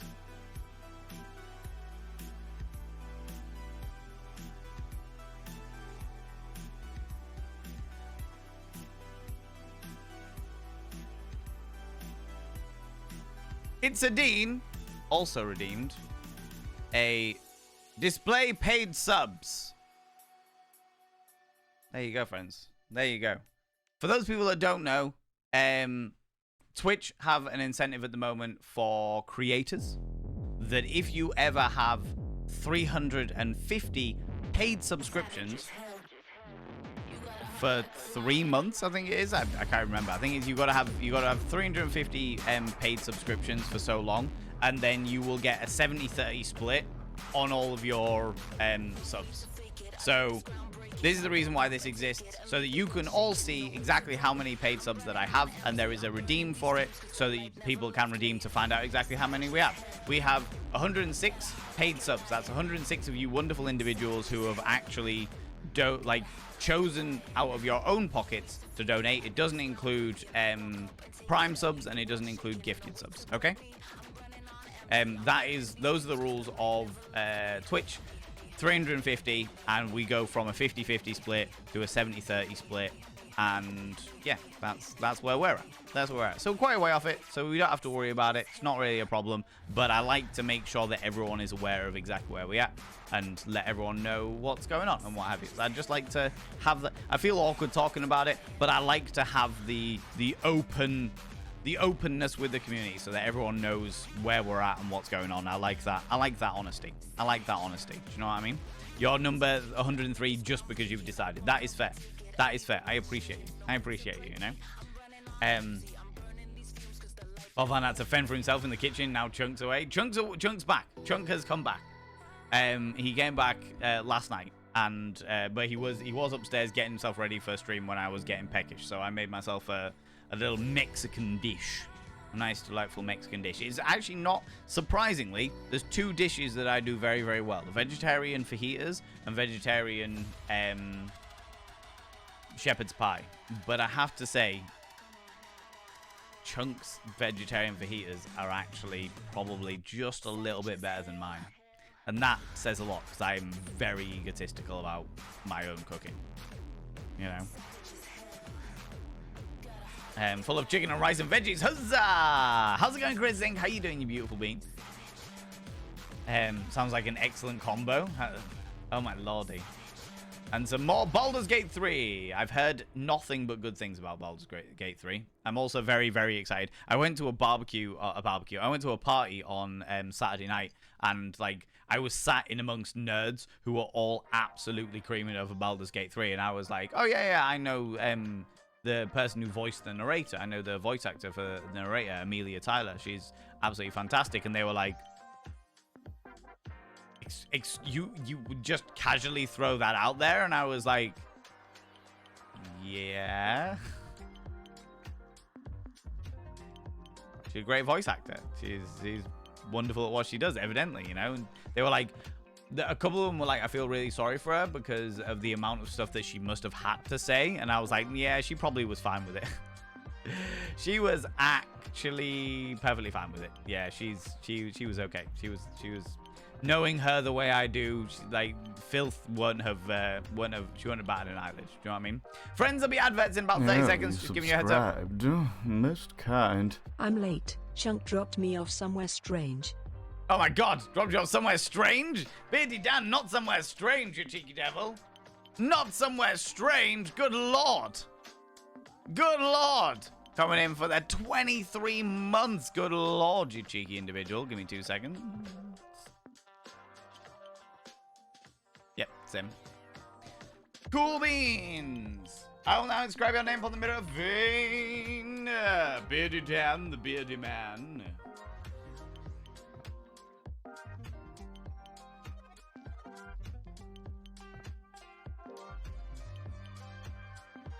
By having your name upon the mirror vein, it means you get access to my personal Snapchat, not a bum Snapchat, you cheeky devil. And of course, you get access to all the sexy little emotes. But the most important thing is you go roll over every morning, look in the mirror, go, God, I look rough. But god damn, don't make rough look good. Ooh, harra, sexy. Oh, yes, meow. You know?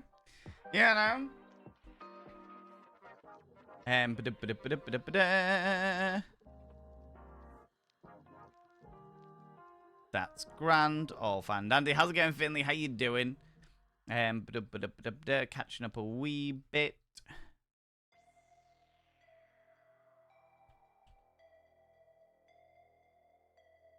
Ooh.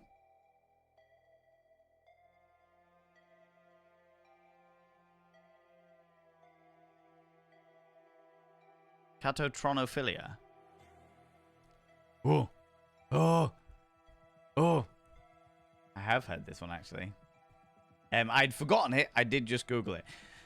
Jam Jar Brain, 10 minutes ago, redeemed Ask Valen a Schmecks question, which means I have, as a schmexual educator, I need to answer the question accurately. Do you know what catotronophilia is? If not, Google it and discuss what it is. Are there any unusual kinks that are there any other unusual kinks that are unusual to you? Catotronophilia is an arousal, a love for having sex in front of the mirror. I did have to remind myself of that, but sexual arousal from having sex in front of mirrors, and yes, I 210% have this, not even a word of a lie. Not even a word of a lie. It is great. It is wonderful. I appreciate it dearly. It's exquisite. Absolutely exquisite. Friends, an advert is running. I'll be back momentarily and I'll talk a little bit more about it, all right? I'll talk a little bit more about it, and I will keep that up, Jam Jar. I won't dismiss it until I get back, all right? So get up, have a stretch your eyes, look at something in the distance, and look back again. Grab some kind of beverage, hot, cold, or if the time is permitting, flamboyant as fuck. I'll be back in 2 minutes. Don't forget to take your meds. Don't forget to take your meds. And I'll be back momentarily, you beautiful beings, all right? I'll be back momentarily. If you're wearing a binder, have a couple of deep breaths, stretch those lungs out, stretch those rib cages out. I'll be back in a minute, all right? Okay? All right? Just while the adverts are running, okay?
Thanks for waiting, friends. Thanks for waiting, chums. Catotronophilia is the arousal of having sex in front of a mirror. I very much definitely have this philia. Very, very much have this philia. But yeah, there are an awful lot of philias out there that I find particularly unusual. Stuff like arousal by like plants and trees. Like when we've been going through the comprehensive list of paraphilias, the question for those people who don't know, do you know what catotronophilia is? If not, Google it and discuss. Are there any unusual kinks that are unusual to me? There's a lot of things I don't understand. Like, I mean, there's the classic ones like attraction to children that I don't get it. It makes no sense to me. But like in regards to more specifically like unusual ones, yeah, it's stuff like plants, like walls and shit. There's stuff that's like attraction to houses, and like when Crichton gets a double Polaroid for looking at like opening the home appliance stuff like that. There are philias for so many different things. Like I said, when we've been going through the name a philia thing, there's been a whole list of them where I'm like, oh my god, like I never would have understood like the sexual arousal by thunder. Do you know what I mean? Like literally the sound of thunder gets you aroused. That one, I can kind of understand an atmosphere of it, but I can't understand it being the thing that gets you aroused, you know? I find there's a lot of things. There's a hell of a lot of things out there that I find particularly unusual. But much like yourselves, Jamjar, and most of this community, like just to reiterate, I will never yuck somebody's yum. So long as everyone's doing stuff between consenting adults, I don't give a fuck. You know what I mean? As long as it's all between consenting adults, you do your fucking thing, friends. There's lots of things that I won't understand, but it doesn't matter whether I understand it or not.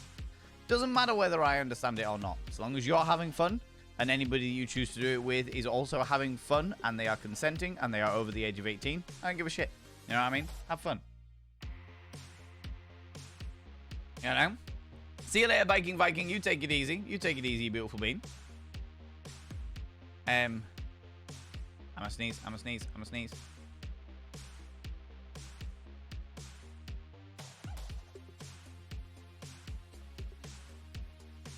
Oh, there it is. Silent sneeze. Silent sneeze. I could feel it tickling in the back of my nose holes. You know? Heart rate monitor? I don't have a heart rate monitor. Should we have a quick Google?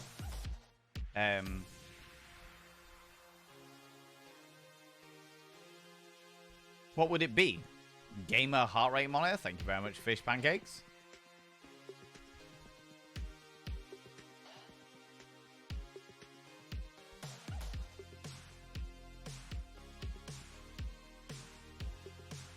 You have a heart rate monitor, Chunk? Fucking done it. Alright, yeah, sure. We'll do it. If Chunk's got a heart rate monitor, then fuck it. Yeah, we'll do it. We'll plug him in and get my heart rate monitor on the screen, so that when we play Alien Isolation, we go all in. Go all in. Yeah, fuck it. 100% Finn. Also, bits rewards that gets Classic Chunk to sneak up on you and scare you, or sing to attract the xenomorph. Mr. Trilby, are you trying to kill me off here? What? Why would you do this to me? Why? Why would you do this to me? Baldur's Gate 3 is so good. I've barely played anything else. You know Amelia Tyler? Dear God, she's awesome. Her outtakes and videos on YouTube are awesome. Yeah. Amelia has done a phenomenal job, not only in Baldur's Gate 3, but also like from a professional point of view, like maximizing on the like her part in Baldur's Gate 3. Like I have seen so many people tweet about Baldur's Gate 3, and she's there immediately commenting, responding, and like interacting with it all. Like they don't need a fucking hype person, because Millie's done it all. She's done such a fucking fantastic job of it. Absolutely fantastic job of it. And yeah, I've heard nothing but good reports of it. Absolutely nothing but good reports of the entire game as a whole. So yeah, you know. Fine, but pocket typed randomly bit. That's alright. That's okay, Chrisink. That is perfectly okay. Voice is so good. Her outtakes are amazing. Yeah, I actually haven't seen any outtakes. I'm gonna have to look them up. That the Millie doesn't stream anymore. Streams are just pure chaotic fun.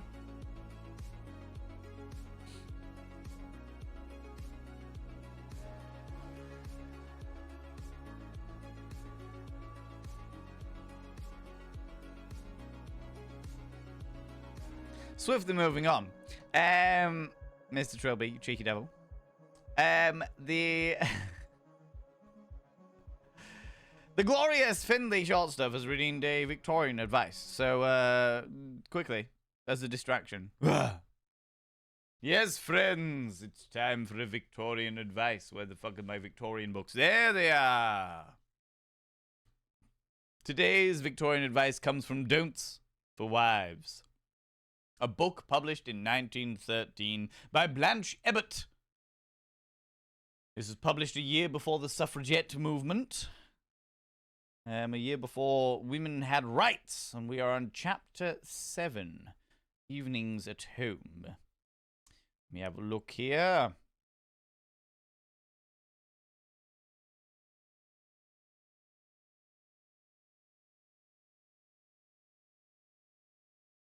Don't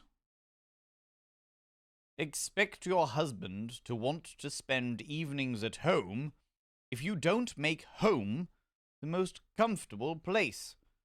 Don't stuff your drawing room with priceless knickknacks that he will knock over when he stretches out his hand for an ashtray. Don't have chairs that look nice but are not comfortable to sit in, nor cushions that may only be looked at. It is a mistake to suppose that a man likes best the home of the pattern housekeeper. He doesn't. It makes him want to kick things about.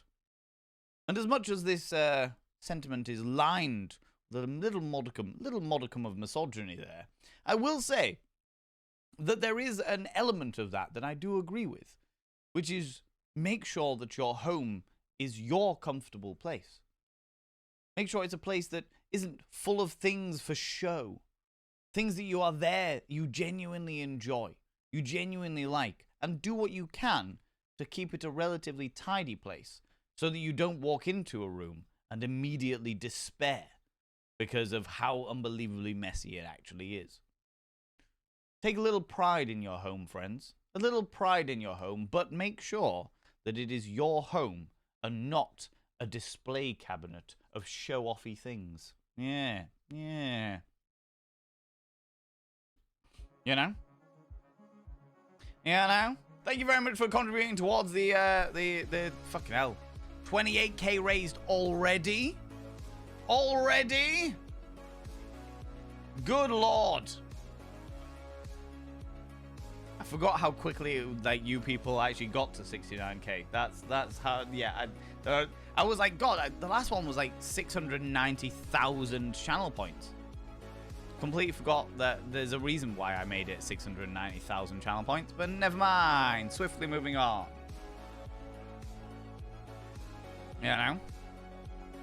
Didn't know she streamed. Yeah, Millie used to stream once upon a time. But she still does with Jay Britton.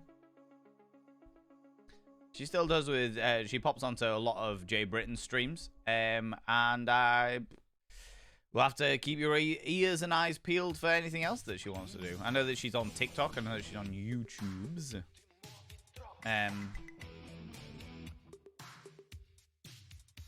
If I remember correctly.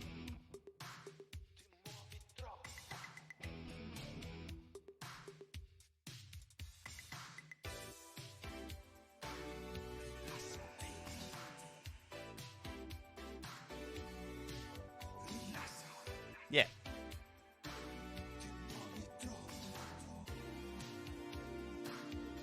Yeah, Amelia Tyler. She's there you go. There's her YouTube channel.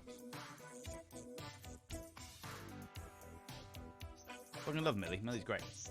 Millie's good people. Good people. Anyway, where was I?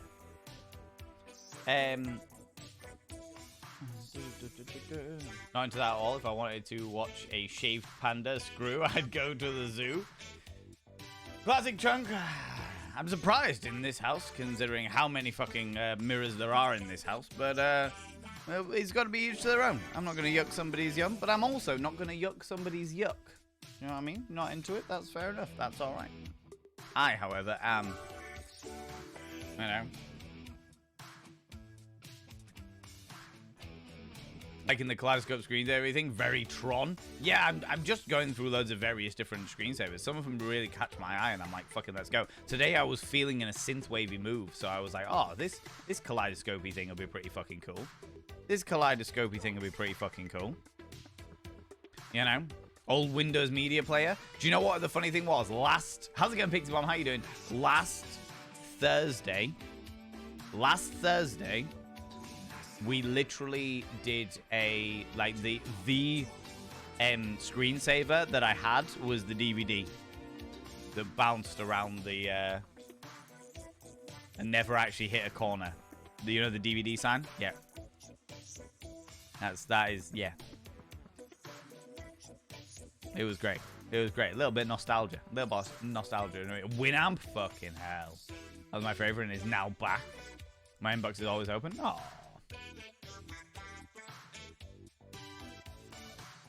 Winamp is more something than Llama's ass. Okay, my god. I think it was really whips the llama's ass or something. What? What are you talking about? What is this sorcery? Ladies and gentlemen and all genders outside and between, Fish Pancakes has redeemed a Praise the Mods. Could you do me a massive favor and throw out some mod loves for the moderators? Those cheeky little moderators. You can use any kind of love hearts from any kind of channel. You can use any kind of mod loves from any kind of channel. Say a massive thank you to those wonderful moderators. Mods, thank you so much for all that you do. Thanks so much for being here. Thanks so much for all the things you do for me in and out of stream and for this community. Beautiful beings that you are. Really appreciate it. I really, really appreciate it, you know. Thank you very much, Fish Pancake. Not only for the mod loves, but also to bless you. You've got a heart rate monitor? Perfect. Perfect. I will get on that shit. You know, I'll have to work out how to rig it up, but I will get on that shit. There's a few people who have married their trucks, but I think it was for tax reasons or something. I was about to say, I know there was a famous case. There was a famous case in the 80s. I think it was the late 70s, 80s, if I remember correctly, where a woman was trying to sue the government of Germany. Specifically the government of Berlin. Because she had officially married the Berlin Wall. And when they tore down the Berlin Wall, she was trying to sue them for murder of her husband. Let me see if I can find the thingy.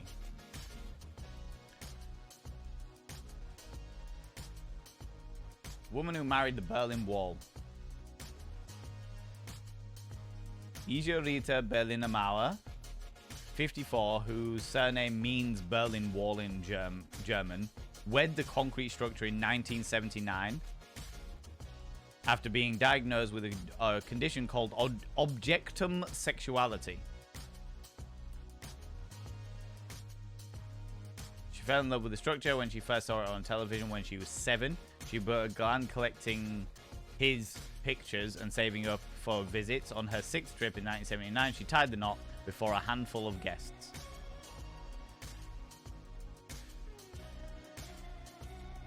Yeah. And then, yeah, she did the thingies. Would add a layer to watch her play Baldur's Gate. Oh, that marriage couldn't have been legal? I don't know. I mean, a wall, I would say not, because a wall doesn't, like, can't consent to it. A wall can't consent to being married, and a wall is a belonging, a structural belonging of the state, so I don't think it can get married.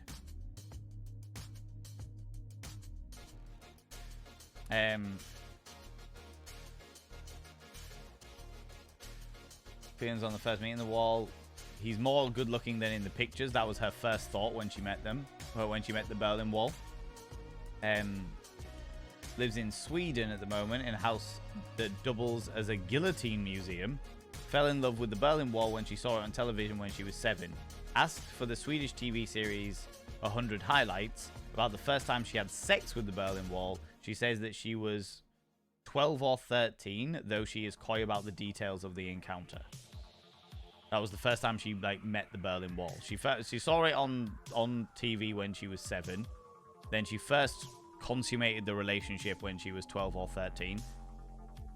In her bedroom, she shows Frederick, one of the interviewers, the 1 to 20 scale model of the wall that she sleeps with. A 6th such model that she built complete with barbed wire. She also has a fence in her room, though he is too big to take to bed. Unlike many thousands of people celebrating on the 9th of November 1989, she describes the day the wall fell as a catastrophe.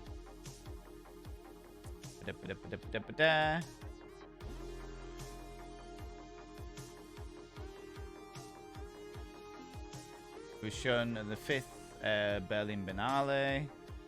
Propelled her to the media spotlight. She elaborates on her feelings about what she feels is the mutilation of her husband and singles out the Hoff for criticism on the part that she feels that he played. Because David Hasselhoff was there?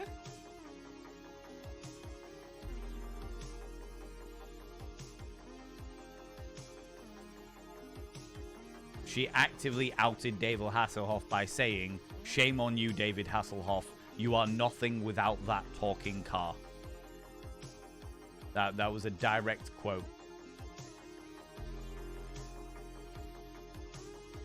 However, she isn't alone in this. She isn't alone in the the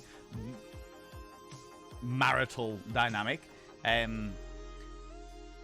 Ia Rita is not the only person to have strong feelings for the wall and other similar structures. Erika Eiffel is an American who married the Eiffel Tower in 2007 and also has a relationship with the Berlin Wall. So there is ongoing things. Anyway, I knew it. I just needed to know that I wasn't making it up in my own brain, because it was a long time ago that I read about that. That is a philia that I do not understand. You know, but as long as they're not hurting anybody, okay, you know what I mean?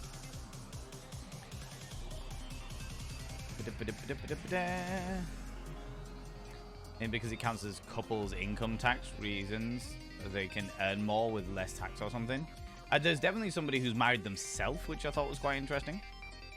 Thank you very much for contributing towards the Alien Isolation replay. This is very fastly approaching the halfway mark. I was distracted. Why was I a cheeky devil? Nothing. It's all good. Millie also guests on other Twitches. Most of the people involved in writing RPGs. Yeah, me and Millie played. We role played together in Glitch on the Wandering In channel.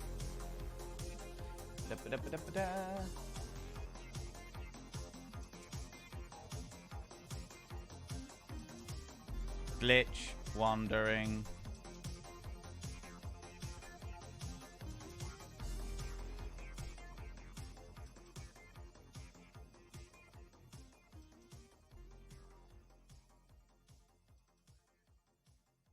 Where's the playlists?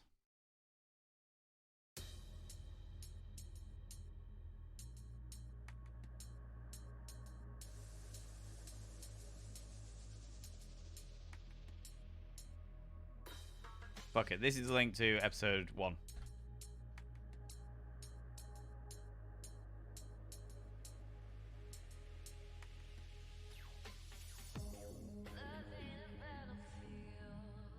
But there you go. There's us. This is episode 1 of us playing Glitch over on thingy. Underneath my head. Oh, do you know what? I can do it this way. Hey, everyone can see. So this was one that was run by Peach Pig Slate, and the Wandering Inn together. Peach Pig Slate was the GM, and Wandering Inn was production. Then we had Safi Pie, Amelia Tyler, who is, as many of you will now know, the voice of the narrator in Baldur's Gate 3.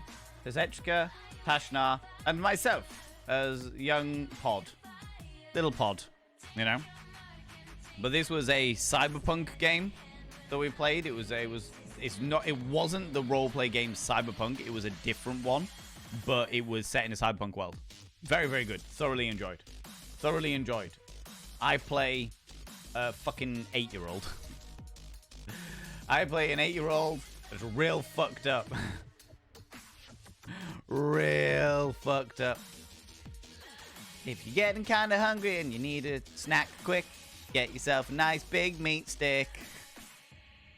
That was it. Cyberpunk genre, not cyberpunk the game. Yes. Yeah. I don't fuck in your studio. You're missing out, Chunk. You're missing out. Although I don't fuck in my studio because of the amount of cameras that I have in here that I just don't trust are off. I just don't trust that they're always off. The main camera, 110% definitely always off because there is a physical turning off. It is a switch that you turn off and it turns the fucking thing off. And when it's on, the fucking lens comes out and everything. There's obvious ways in which it is off and on. But the other ones that I've got for like the fucking fish tanks and stuff like that, I just can't guarantee that they're always off. I just can't guarantee that. So I don't have sex in here either. No.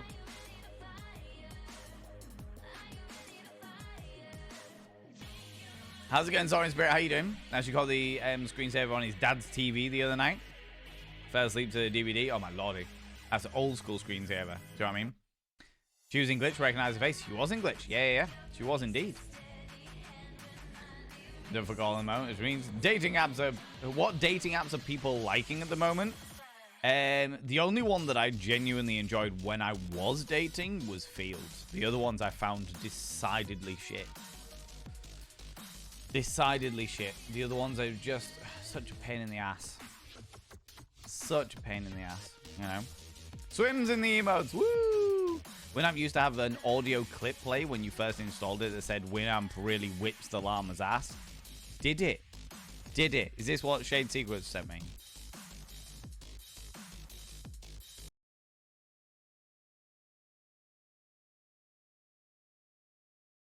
We're gonna hear this firsthand.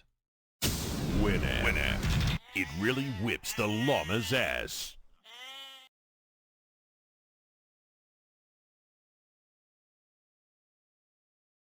Winamp. It really whips the llama's ass. Really whips that llama's ass. All right.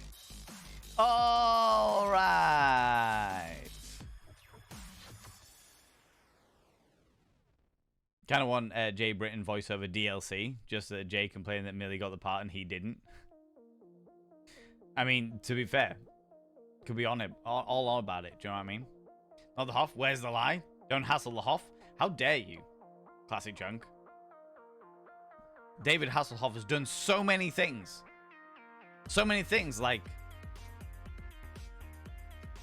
Kung Fury and the SpongeBob movie. You know?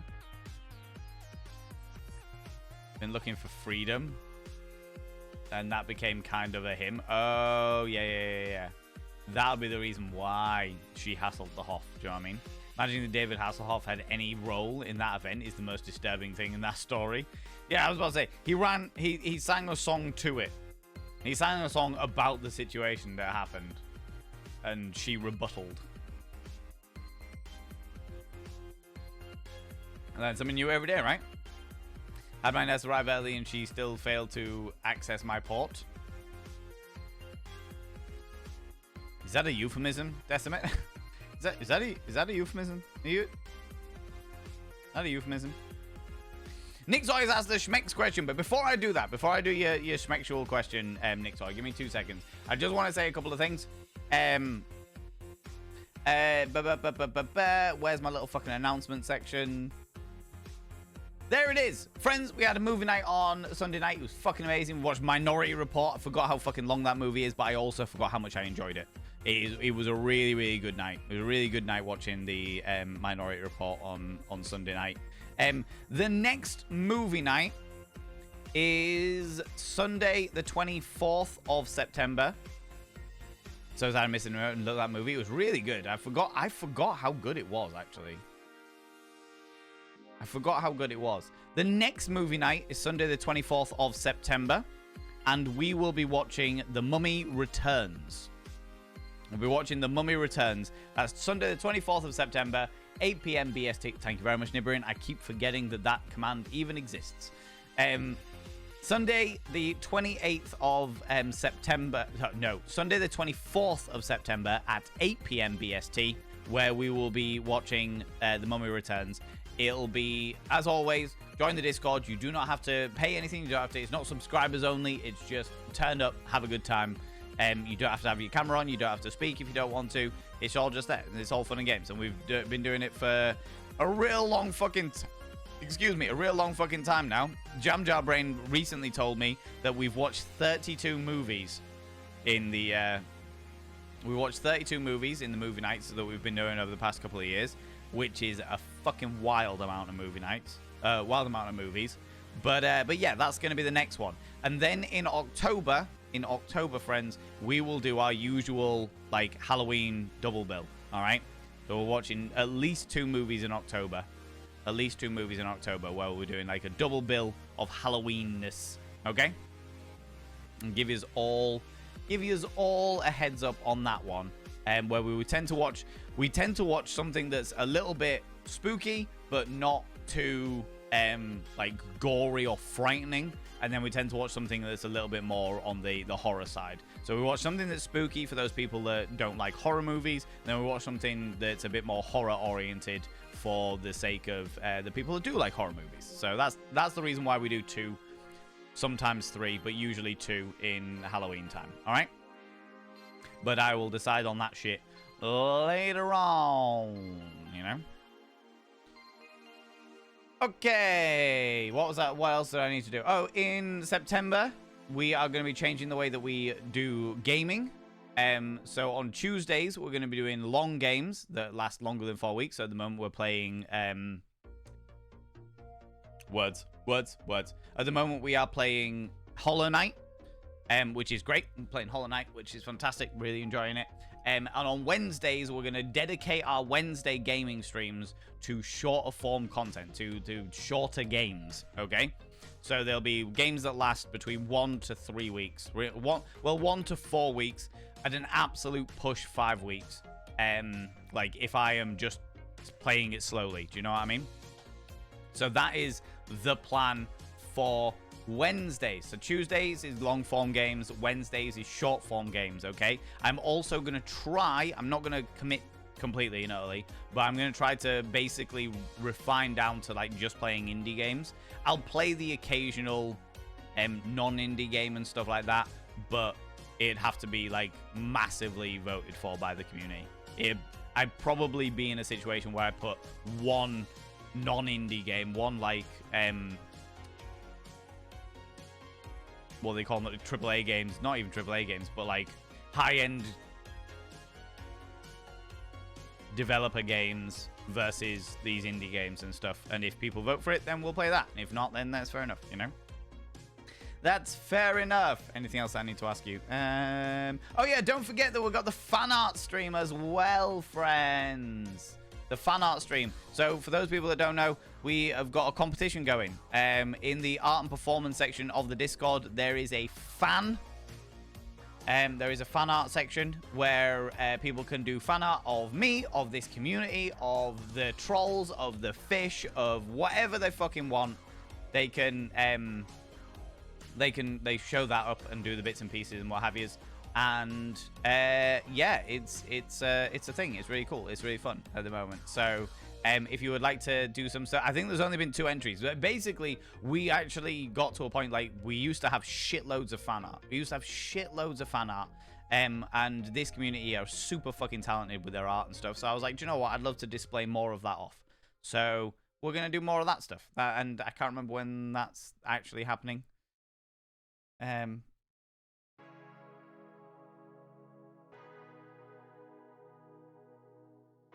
Sometime in September.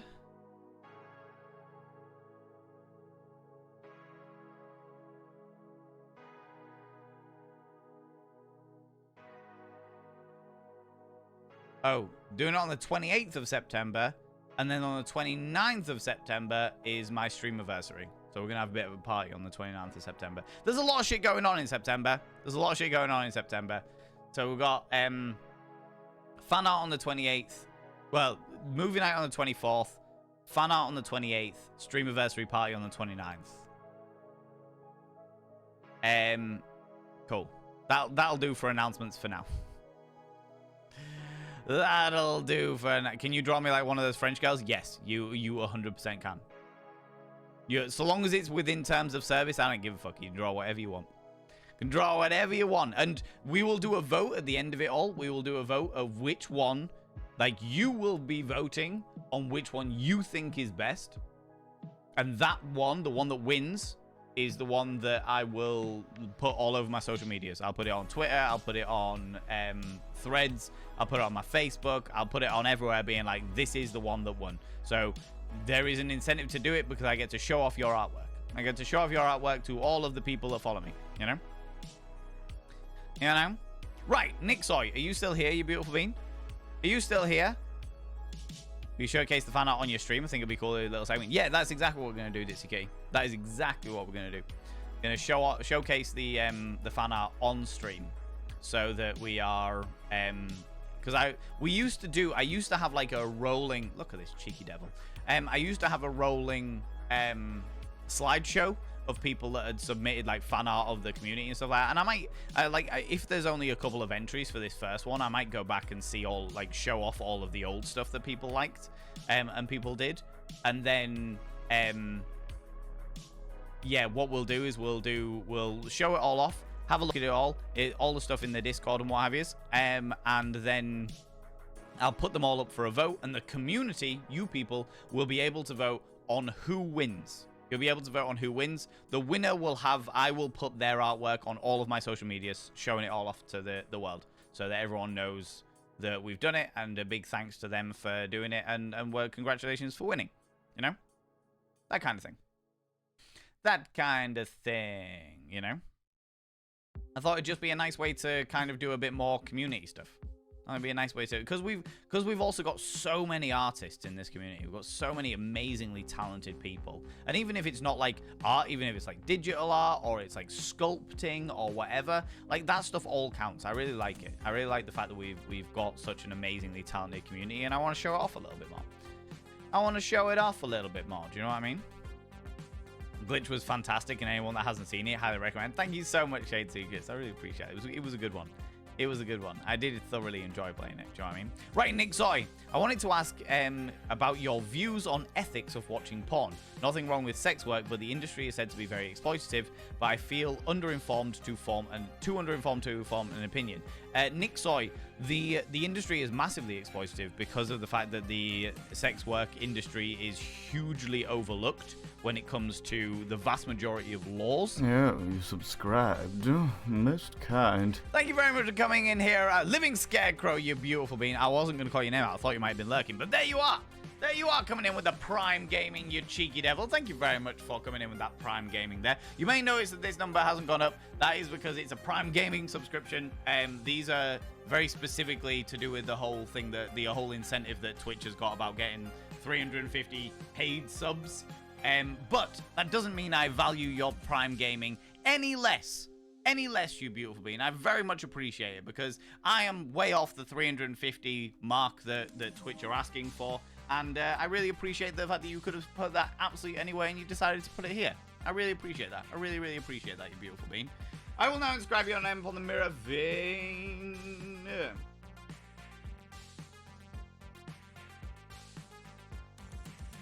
Hair tickle me.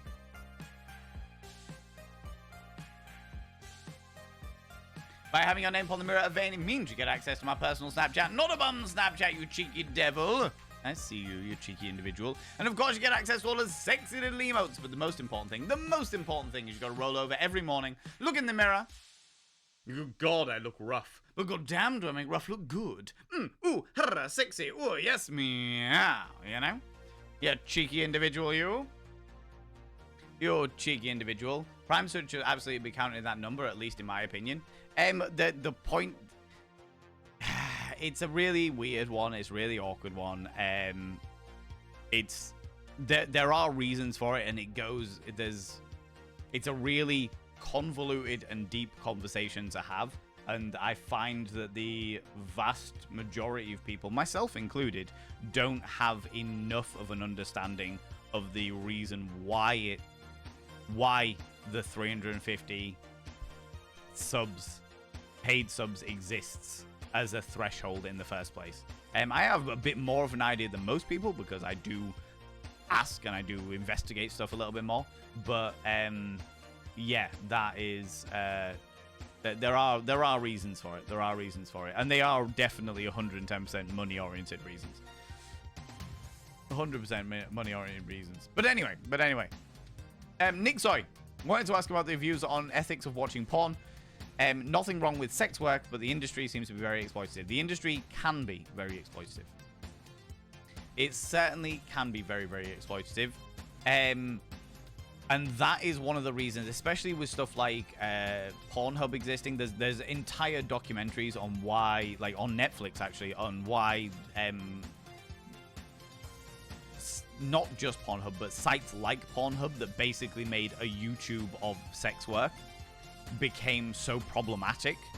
It pushed people into doing things that they weren't necessarily comfortable with. It egged up things like ideas of following trends of stuff. There was a major problems with the industry as a whole. The other thing is that the vast majority of sex work is massively looked down upon across the entire world, and therefore the regulations, the way that it is conducted is a seedy dark secret that nobody really pays much attention to, because they just think people naively believe that if you are going into sex work, you have no other choice because you have some kind of drug addiction or major debt, or you were kidnapped and forced into do it. Lots of people choose to do it because they like sex and they think it's something they're very good at, and they like performance aspect. They like in the industry. I know many sex workers and they fucking love their jobs, you know? But that doesn't stop the fact that the industry can be very exploitative. However, there is more and more, especially in the past like 5-10 years, there are more and more what they call ethical porn companies, which is pornography companies that actively interview all of their stars in advance. They interview them one-on-one. They're like, this is the effect of what it is like to be in the porn industry. This is the kind of thing that you are going to be challenged with. And this is the effect it's going to have on your future if you ever want to get out of porn. You know, they give you all of this stuff in advance. They also then get you to not only like sign up to the agency and do bits and pieces, but they also at the beginning of every shoot, they talk to you. They have an interview and they're like, is this the kind of thing that you want to do? Where are your limits? What is your hard line? What is your soft line? What kind of, like, what safe words have we got in place to make sure that if there's a problem, you can, like, catch out and stuff like that. There are more and more ethical porn companies out there, which is what people are more and more getting into. Do you know what I mean? I strongly suggest that you always get more and more into it. Do you know what I mean? Any hints about identifying products from those ethical companies? The best thing that you can do is either find the ethical companies themselves, which I am not allowed to talk about on stream. I'm not allowed to actively talk about on stream. I was going to make a list and put it in the Not Safe for Work section on Discord, and I completely forgot. However, I've just seen an article now.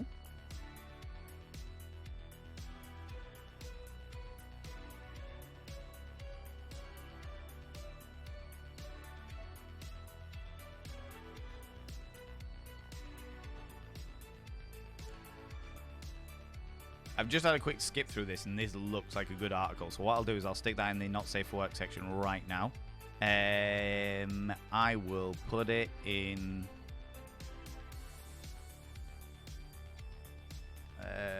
the fetish and not safe for work section.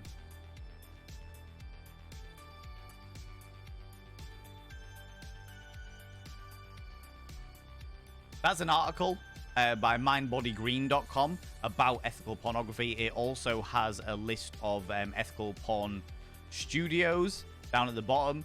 The vast majority of these studios will have stuff on sites like RedTube, like Pornhub, like stuff like that.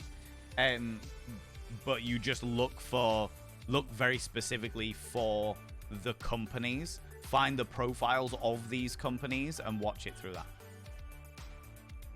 So that you are always funding, even if it's through ad revenue, you are funding the ethical porn companies to continue their ethical work. Okay? So, yeah. So, ethical porn, mwah, is fantastic. Sex work, mwah, is fantastic. Exploitation, no, we don't like that. We don't like that. And they're regardless of how we look at it, as much as I am very much in support of all sex workers, I know full well that exploitation does exist. Does exist. You know? Lady Welly's sweet. Yeah. I've cooled down a bit today. Yeah, he's fucking roasting, right? Dating apps are just not for me, but I'd use one again. It'd be Field, yeah. Yeah. Bringing back memories, certainly does. Hours of finding that perfect Winamp skin. Oh, fucking hell. I did use Winamp. Because, yeah, I was looking for all of the gothy skins that I could possibly... Oh, Jesus. Forgot all about that shit. Forgot all about that shit. How you doing, Ditsy Kitty? How you doing, you beautiful bean? You beautiful individual. Ditsy Kitty, come here, you cheeky devil. Come here, you. What do you like claiming cheeky kisses, you cheeky individual? Offers also in Dodgeball, of course. Need more time looking for skins and listening to the music on it. It's not a euphemism, a medical term. Port in the device that inserts into a main... Oh, right, okay, Decimate. Okay. Fucking hell, that sounds like exhausting, to say the least.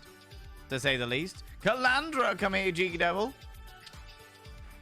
What do you like claiming cheeky kisses as well, you cheeky individual? My lordy. My lordy. Not seen that movie in a long time. It was great. It was really, really good. I forgot how much I enjoyed it, actually. Absolutely forgot how much I enjoyed that movie. It was fucking brilliant. Addams Family or Addams Family Values would be a great, not too spooky option. Shubido, we've already watched both. We've already watched both of them in the movie nights. They have already been consumed in the wonders of the thingy of the movie nights. Subscribed. Nixoy, you cheeky individual. Thank you very much for coming in for 5 months, you cheeky devil. You cheeky individual. Let me now inscribe your name on the mirror vein.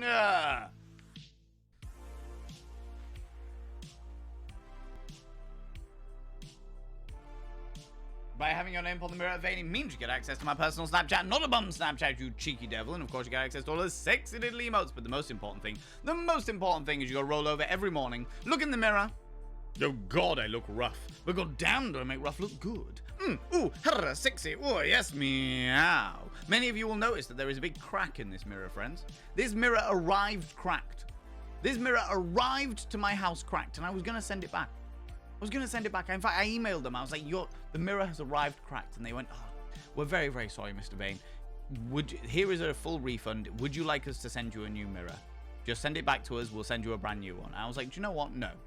Thank you very much for the refund. I'm going to keep this mirror. Because at the end of the day, we all have our little cracks. We all have our little damages. But that doesn't stop us from being beautiful. And that is the reason why we are happy to write on a cracked mirror. There you go, friends. There you go. Little poetry in there. A bit of romance.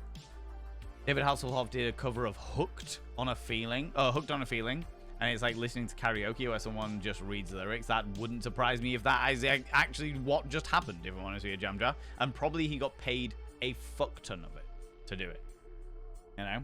At least one of those has already been watched. We've definitely watched them both. Yeah, we've definitely watched them both. For I remember watching The Addams Family. It was one of the first ones that we watched. And then it was like a few months later when we watched Addams Family Values because, yeah, I wanted to watch it. Wanted to get in on that. Because I remember the conversation where we were talking about their absolutely preposterous and yet interesting views on the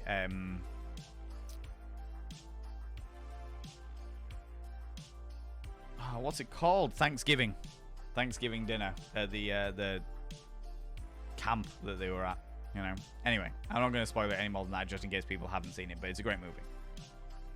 How's it going, Asari Green Fan? How you doing? Yeah.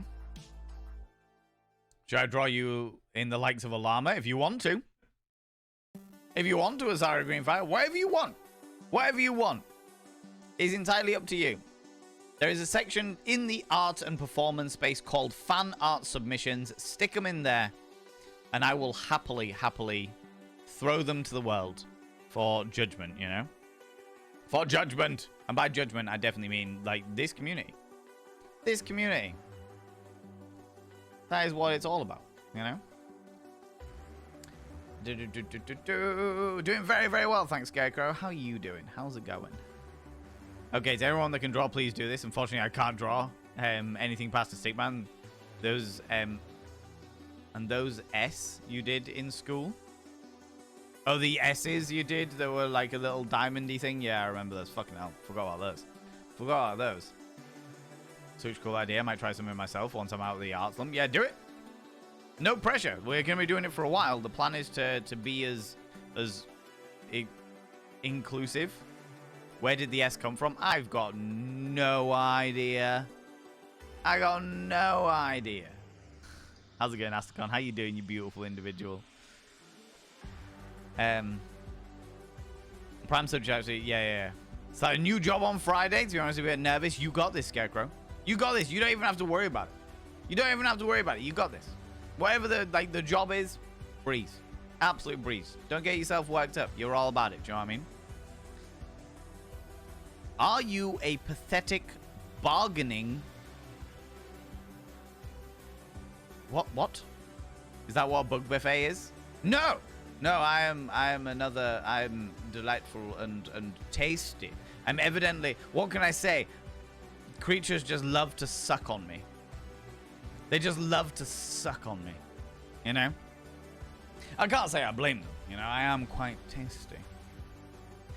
Sometimes you just got to get real involved, you know? It's the only way to do it. Sounds entertaining. I mean, it was entertaining, but afterwards it left me with a bit of an itch. Do you know what I mean? Left me with a bit of an itch. As always, these things tend to happen, you know? These things tend to happen. Before you know it, oh, surprise sucking. Getting all over me, doing the bits and pieces, and then afterwards, like day after, wake up with a real nasty itch and a bit of a red mark. You know what I mean? It's like, oh, fuck's sake. Once again. God. How frustrating. You know? Please let us suck Daddy Val. Oh, my lordy. It's like a vampire crew over here. Do you know what I mean? And then, boom, you've got crabs. I do have crabs. This is true. They're asleep now. But I do have crabs. This is true. Fucking hell. Shit. It writes itself, doesn't it? Do you know what I mean? Doesn't it? Anyway, where was I? Catching up with fucking chat.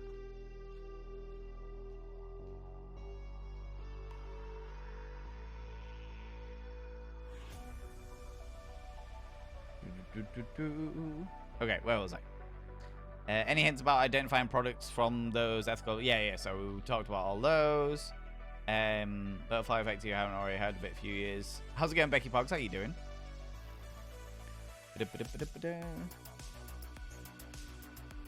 Changed, yeah. How's it going, Relu? Hello, you beautiful being. Thank you very much, everyone, for contributing towards the goal there as well. Let me just keep an eye here as well. Hey, mosquitoes, a pain in the ass. How's it going, Alpaca Lunchu? How you doing? Do you have any antihistamines somewhere? At the moment, they're not too bad. They've just gone straight through to the weepy stage of being bitten. You know what I mean? Balance crabs are so bad, they were on the floor the other day. Exactly, right? Crawling all over the place. It's ridiculous. Be a security guard for Asda, so yay. Oh, that'll be great. That'll be an absolute breeze, Scarecrow. That'll be an absolute breeze. You'll be sweet. Do you know what I mean? Do I know what Nobu is? I was about to say, isn't that the chef thing?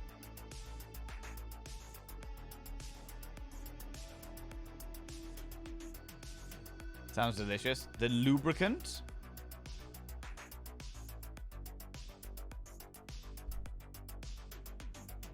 Ooh.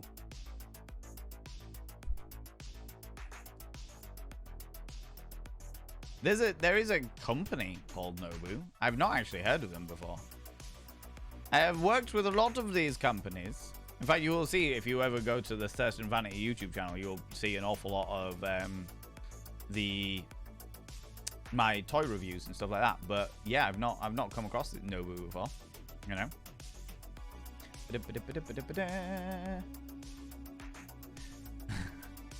Drink orange and saft. I love your name. Welcome on in. How you doing? How did you get here? I don't know. But welcome on in. Welcome on in. Were you lurking somebody? Did they sneak in? Did they drag you over with them? Welcome on in. How's it going? You're not fussy with what you eat? This is true. This is true.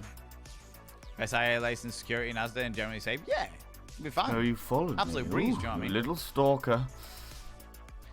Thank you very much for the follow, you beautiful bean. Welcome on in. Welcome on in. Nobody's a lube that is actually quite healthy in small doses. I mean, all lubricant should be relatively healthy. Lubricant is a sexual aid, specifically designed to make things a little easier, you know? Hospitality company found Nobu. Oh yeah, that's a different one, yeah. Use tea tree oil, antibacterial, antifungal, prevent some viruses. You got to be really careful with like lube and stuff like that though, because like the vaginas are self-cleaning, so you got to be careful about what kind of stuff you do put. If you're using it for the purposes of vaginal penetration, you got to be really careful about what you put in there, because it is self-cleaning, and if you fuck with the pH balance too much, it can cause all kinds of problems. If you're doing it in regards to like the ass and shit like that, I could imagine like tea tree and stuff like that would probably actually be very good, but it'll sting like a bitch if there is a problem. Strongly suggest it, but don't overuse it because it stumps your immune system. Yeah, it probably would do. Tea tree being a natural, what's it called?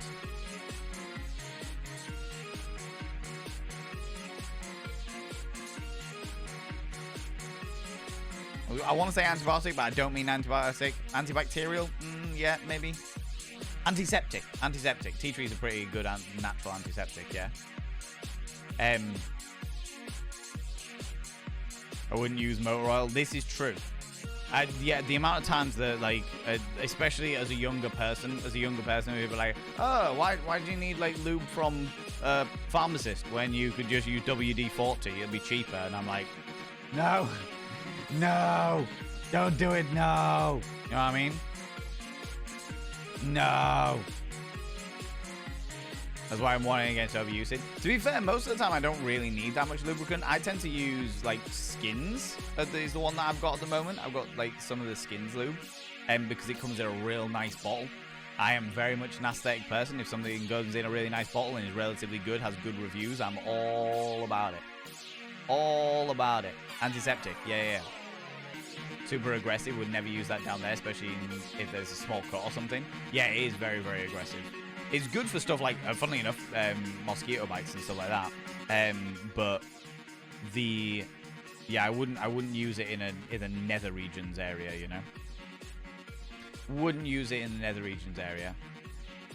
Vaginas are better with water-based lubricant. Also, I've heard. I'm no sex educator, but I would know for sure. Water-based lubricant if you are using any kind of silicone device and/or protection.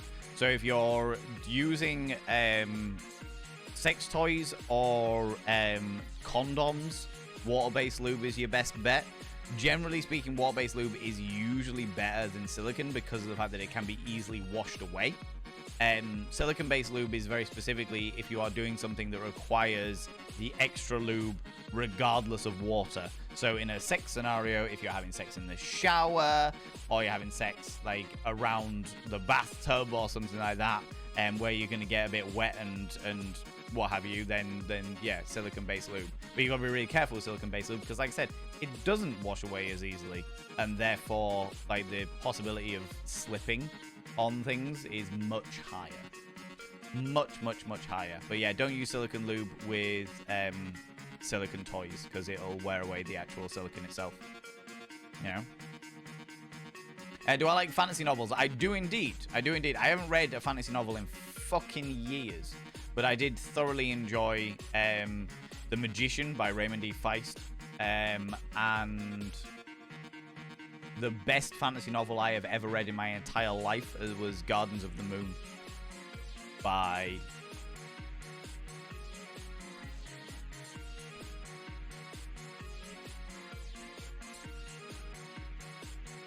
Steven Erikson. I didn't actually finish the series because I don't have the fucking time, but you know. Let me catch up a wee bit with chat. Subscribed.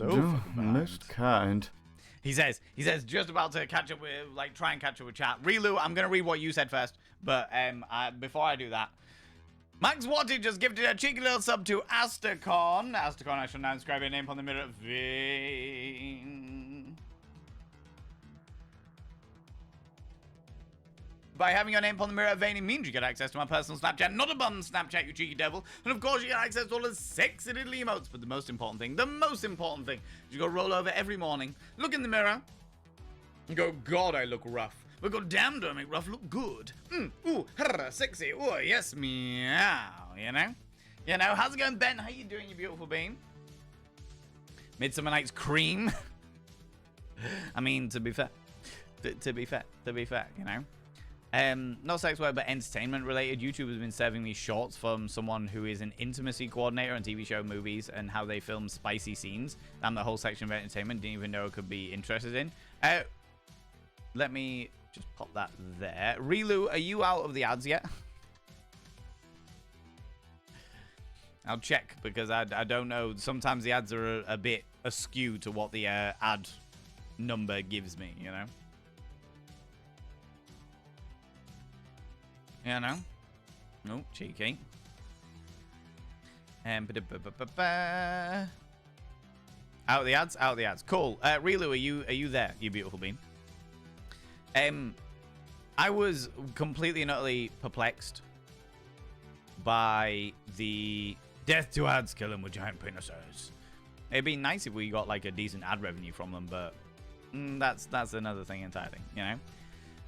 And not sex work, but entertainment related. YouTube has been serving me shorts. Yeah, I've been getting onto the YouTube shorts very, very, very slowly. But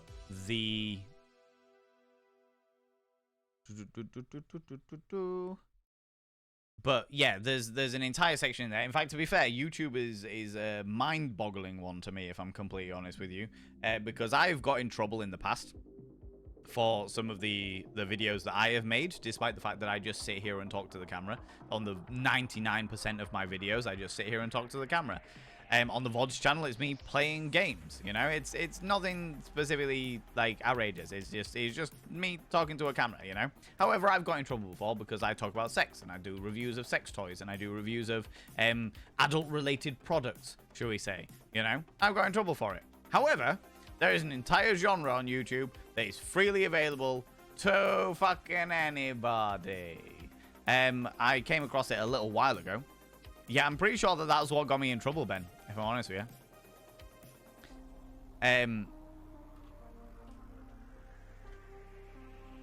Yep. Oh, God, yeah. So I was watching a video. I was watching a video a little while ago, and there was two people there, and there was one person who was like, oh my, blah, blah, blah, blah. They said something that was very, very rude. And the other person was like, oh my God, that's going to get you banned on YouTube. And they retorted saying, no, it's fucking not. Have you seen what's on YouTube? Search naked yoga. Now, I'm going to tell you now, don't do that, friends. Do not search naked yoga on YouTube. Don't do it. Don't do it. Okay? This is me giving you a heads up. Don't do it. However, I've just done it, and I'm looking at it right now, and I can tell you right now that I can see an awful lot of naked women on the thumbnails. On the thumbnails of these videos. So I've got in trouble for me talking to a camera, and there are literally thumbnails of genitalia that I can see right now in front of me. Okay. People that have got like clothing that only just covers certain parts of them. People with their knees around their head. People with like there is just, that is just straight up genitalia. That's actually just genitalia. That's just like, I'm like, and I got in trouble for what? I got in trouble for talking to a camera about sex. What? Is it some weird thing get out where naturism is fine but anything sexual isn't? Only everything that I am seeing here is displayed in a particularly sexual way. I'm regretting looking at it. I warned you all. I warned you all. It wasn't even like a complicated thing. Literally just go into the YouTube search bar and type in naked yoga and it's fucking there. It's all there. And I'm like, I don't mind. Like, let me be very, very clear. Let me be very clear. I have nothing against people doing naked yoga. I have nothing against sex workers. Fucking, you do your bits and pieces. I am perfectly fine. You do your fucking thing. All right? I do have an issue with the hypocrisy. I do have an issue with the double standards. There's the fact that I can't talk about sexual education, but these people can get 3.2 million views on being naked on YouTube. Do you know what I mean? And I'm like, what? Where's the fucking what? Anyway, that's my rant over. That's my fury and frustration over. Alpaca Lunju, come here, cheeky devil, come here, you. What do you like claiming cheeky kisses, you beautiful bean? Good opportunity for some Kintsugi. The gold fixie-uppy thing. Yeah. There's a crack and everything. That's how the light gets in. Yeah. Video to Hooked on a Feeling is the weirdest shit out there. That doesn't surprise me. All right. Doesn't surprise me at all. When I go back to Japan, yeah. We're all a little broken, but the last time I checked, broken crayons still color the same. Written on my mirror. Oh, I love that. It's true. Very, very true. Catch a flipping fish in his mouth and flies and stuff. Oh my lordy, what?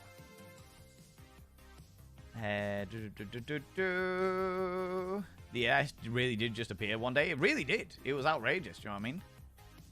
Carl. What?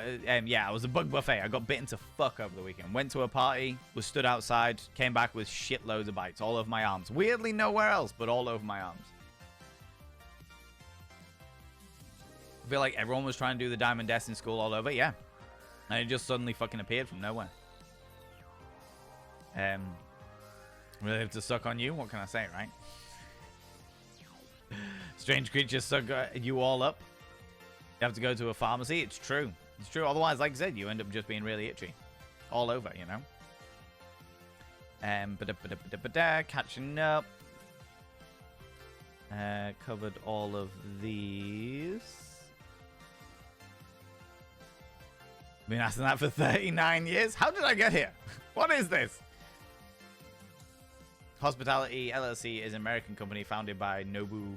Yeah, that's right. Yeah, tea tree oil, the antibacterial stuff. We read all of that.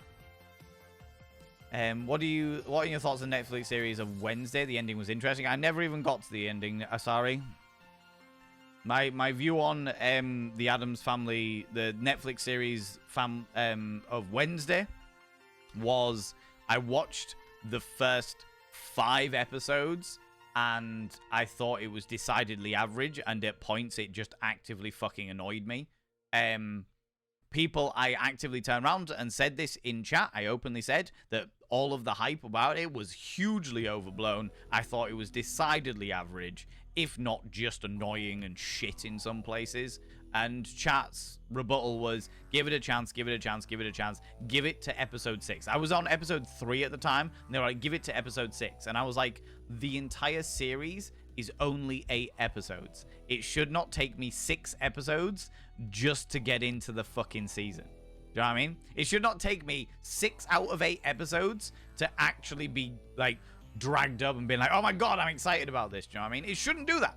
I watched another couple of episodes. I watched like 4 and 5, and it was getting slightly better. And then I was like, do you know what? I just don't give a fuck. There are so many other things in my life that I would much rather do than watch this series.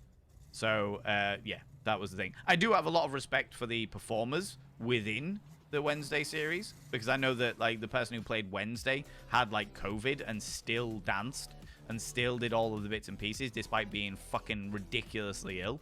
I have a lot of respect for that, but yeah, I didn't like it. My personal opinion, not a fan. You know. Yes, I am a fantasy reader. I do like fantasy books, but I don't often have the time to read them because I'm a busy human being. Why do you get cuts down there? You can get like micro cuts from a whole load of different things. And another pathetic Chad. Or I'll just call you Chad because I don't like calling people pathetic. But yeah, the you can get like micro cuts from all kinds of things. People like getting over enthusiastic and like pushing in when somebody's a bit too dry. There's like people not cutting their fingernails enough. That when it touching intimate areas, there's a whole load of reasons why you can get like micro cuts on stuff. Do you know what I mean? And Tea Tree will make those sting like a bitch, regardless of where they are. You know. Midsummer Night's Cream. How's it going, Ben Wilmer? How you doing? For so long I thought for external use only meant do not eat the thing. Ah, innocence. How's it going, Whisker Pixel? How you doing? WD 40 would be the worst. Yes, it would. Today I learned. Not sarcasm. Yeah, right. I need to know where to get a batch of lube in the fun bags. I don't know. I can't really say that. Like, do you know what? I haven't really experimented with lube. The ones that I get, the lubricants that I get, is it these ones? No, it's not.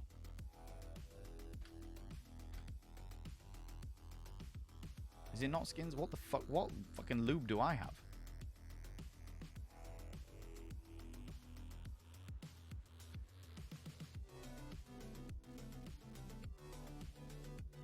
Where's the fun?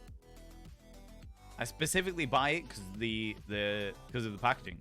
There it is, fucking Skin. I knew it. Open image in new tab. Oh Jesus, that's an awful image. Never mind.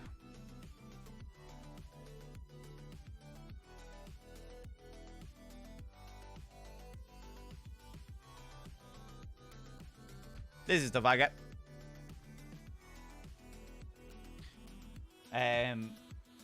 Because it looks fucking amazing. Because this aesthetically pleases me a lot. Pleases me a hell of a lot. It goes very well aesthetically with everything that I buy. It goes very aesthetically with all of the lingerie that I might choose to wear or that my partner chooses to wear. It goes really well with all the bits and pieces. And not only that, it has rave reviews. It has rave reviews. Lots and lots of people fucking love it. I fucking love it. I get on very, very well with these types of lubricants. And yeah, they're really, really good. Really, really good. There you go. But let me be very clear. The reason why is because the packaging drew me to it. I was like, this is fucking great. Let me read some reviews. Oh, look. Turns out that they're actually quite good lubricants. All right, cool. Let's buy them then. That was literally it. That was the whole thing. And I always have lube available just in case. Because there is no shame. There is absolutely no shame at all for anybody needing a little lubricant. You know what I mean? Need a little bit of lube? That's fine. Not a problem.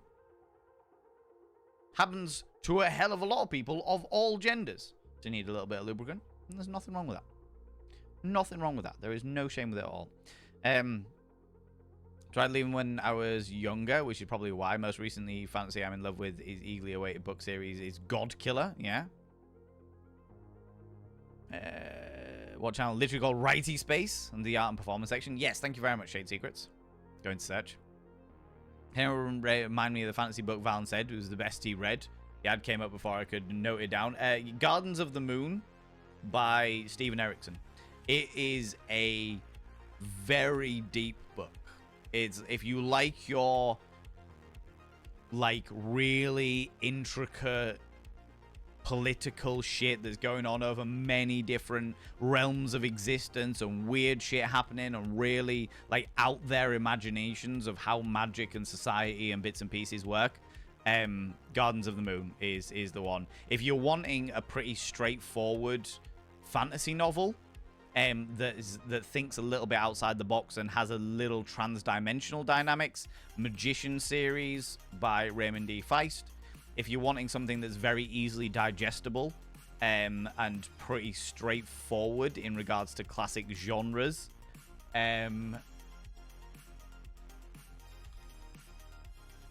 who's it by?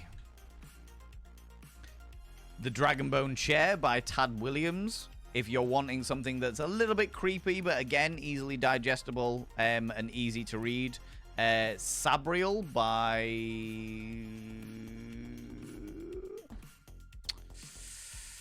Garth Nix. If you're wanting something that's very, very easy to read in a teenage kind of genre and kind of fun, kind of quirky, kind of very teen fantasy, then Artemis Fowl by Owen Colfer. If you are interested in something really fucking surreal and just fun and wild, then anything by Terry Pratchett. Any others that immediately spring to mind? Along the same lines of The Dragonbone Chair by Tad Williams, the Belgariad series. Belgariad series was really good. Wheel of Time, I read the first couple of books and it didn't grab me enough to keep reading, which is quite weird. But I honestly feel like that might have been just because of the state of mind that I was in at the time. I seem to remember I was going through a bit of a breakup and used them as a kind of distraction, but they didn't distract me enough. Yeah, if you want thingy, the Belgariad series was really, really good. I enjoyed that. Read them. That's like 5 books in the Belgariad, and then there's a follow-on one called the Mallorean. That's really easy. I read them pretty much one after the other. Trying to think of other ones that like immediately spring to mind. Oh, if you want like a heartwarming fantasy novel that isn't like action oriented, that's slightly sci-fi, slightly action, slightly fantasy, and really, I don't know. It gave me the good feels. Dragon Song by Anne McCaffrey. The Dragon Song, Dragon Singer, and Dragon Drums. They're really good ones. I like them. They're quite easy to read and quite short as well. So yeah. Anyway, there we go. That's kind of my repertoire of shit. That's kind of my repertoire of shit. Of things that I've read that fucking long time ago. Everything that I read these days is all sex education books. They're all sex education books. Because I don't have the time to like not be pushing myself further. You know? There was one other that I really enjoyed as well, though. Was it this one? Mistborn by Brian Sanderson. If you want a really out there magic system, Mistborn by Brian Sanderson was the Mistborn series was really good. I used that. I had that as an audio novel while I was doing very monotonous work when I worked in a pharmaceutical company. That was really, really good. Really, really good. Okay, where was I?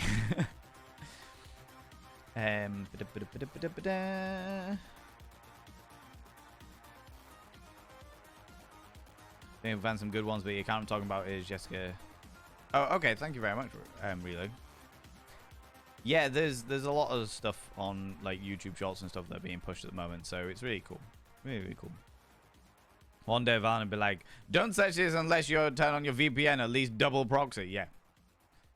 I mean, to be honest with you, a lot of the things that I say, don't search this, you should probably be careful. Like, if I am saying don't search it, there's probably a reason why. Do you know what I mean?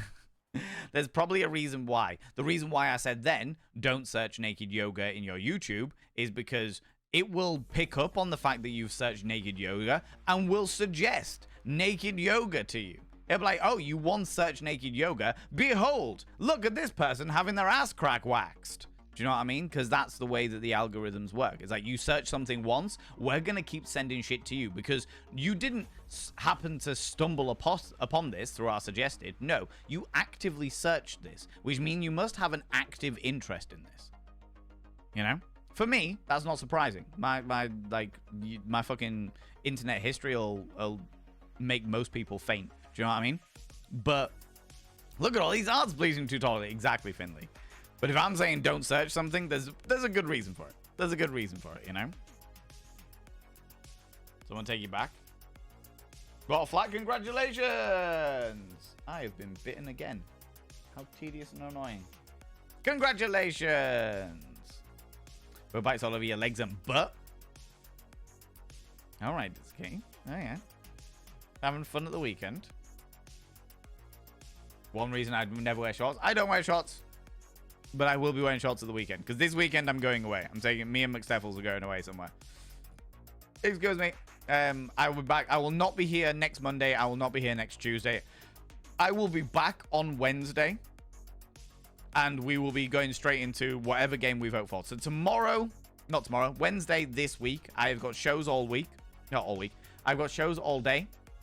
So I will be back about 4:30-ish, and then I will jump onto stream. During that stream, it'll be a short stream, but we will be doing the vote as to what we're going to be playing as soon as I get back from my holiday with McSteffels on Wednesday.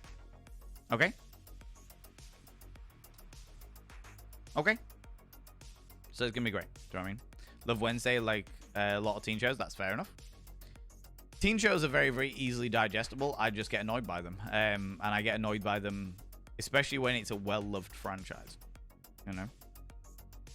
A strong role in the favorable opinion. Yeah, I do not. I have a lot of heartfelt nostalgia for the Addams Family, both the old TV series and the movies and things like that. And I felt like Wednesday tried to please too many people. It didn't. It apparently stayed very, very true to the comics of the Addams Family, but it just didn't. I personally found it particularly tedious.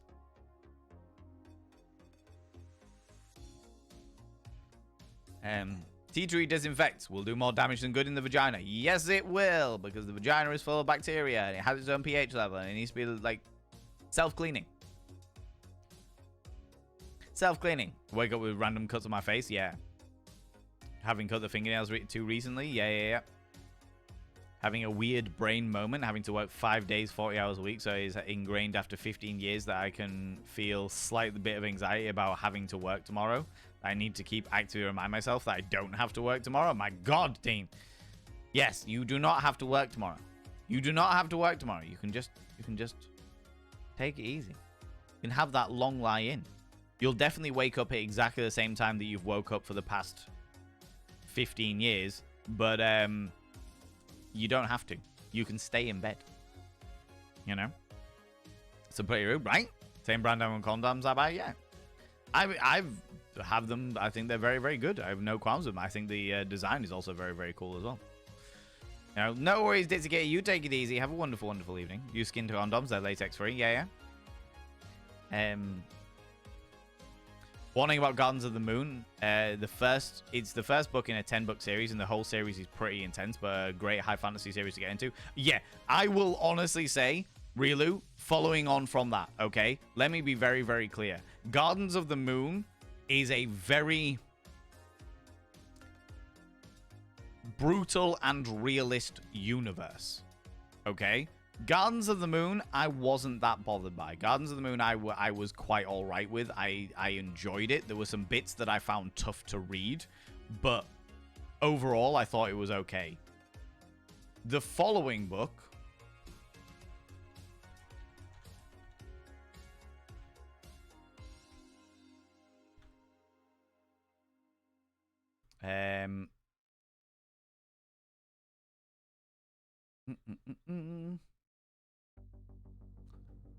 Dead House Gates, I couldn't read. I couldn't read. It triggered the fuck out of me too much. So, giving you a heads up, although I will openly say that I found Gardens of the Moon to be the best fantasy novel that I've ever read. I was fascinated by it. I could not fucking put it down. It really fucking blew me away. And there were bits in it that were difficult to read. The following book, Dead House Gates, had a shitload of stuff that triggered me and my anger to the point where I couldn't finish it. So I have not finished the series of books because of how much stuff there is in it that is particularly triggering. So I'm giving you the heads up now that if you like, I found Gardens of the Moon really, really good. Just enjoyed it as a one-off book by itself. I didn't feel like I needed to go any further than that. Picked up Dead House Gates to continue the series and was like, I can't read this. It makes me far too angry. So yeah, thank you very much for reminding me of that, actually. Riolu.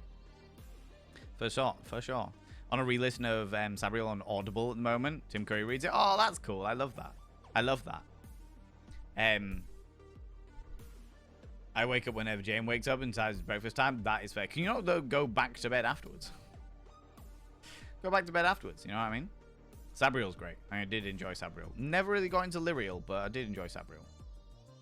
Terry Pratchett is so wholesome and sharply witty at the same time. Yes. Agreed. Very much agreed.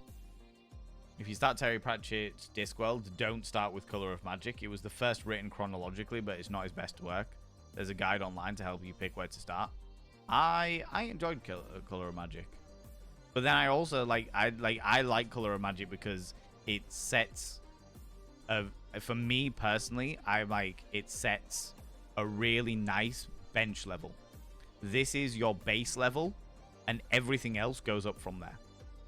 Everything else goes up from there. The Death Trilogy is probably one of my favorite trilogies there is.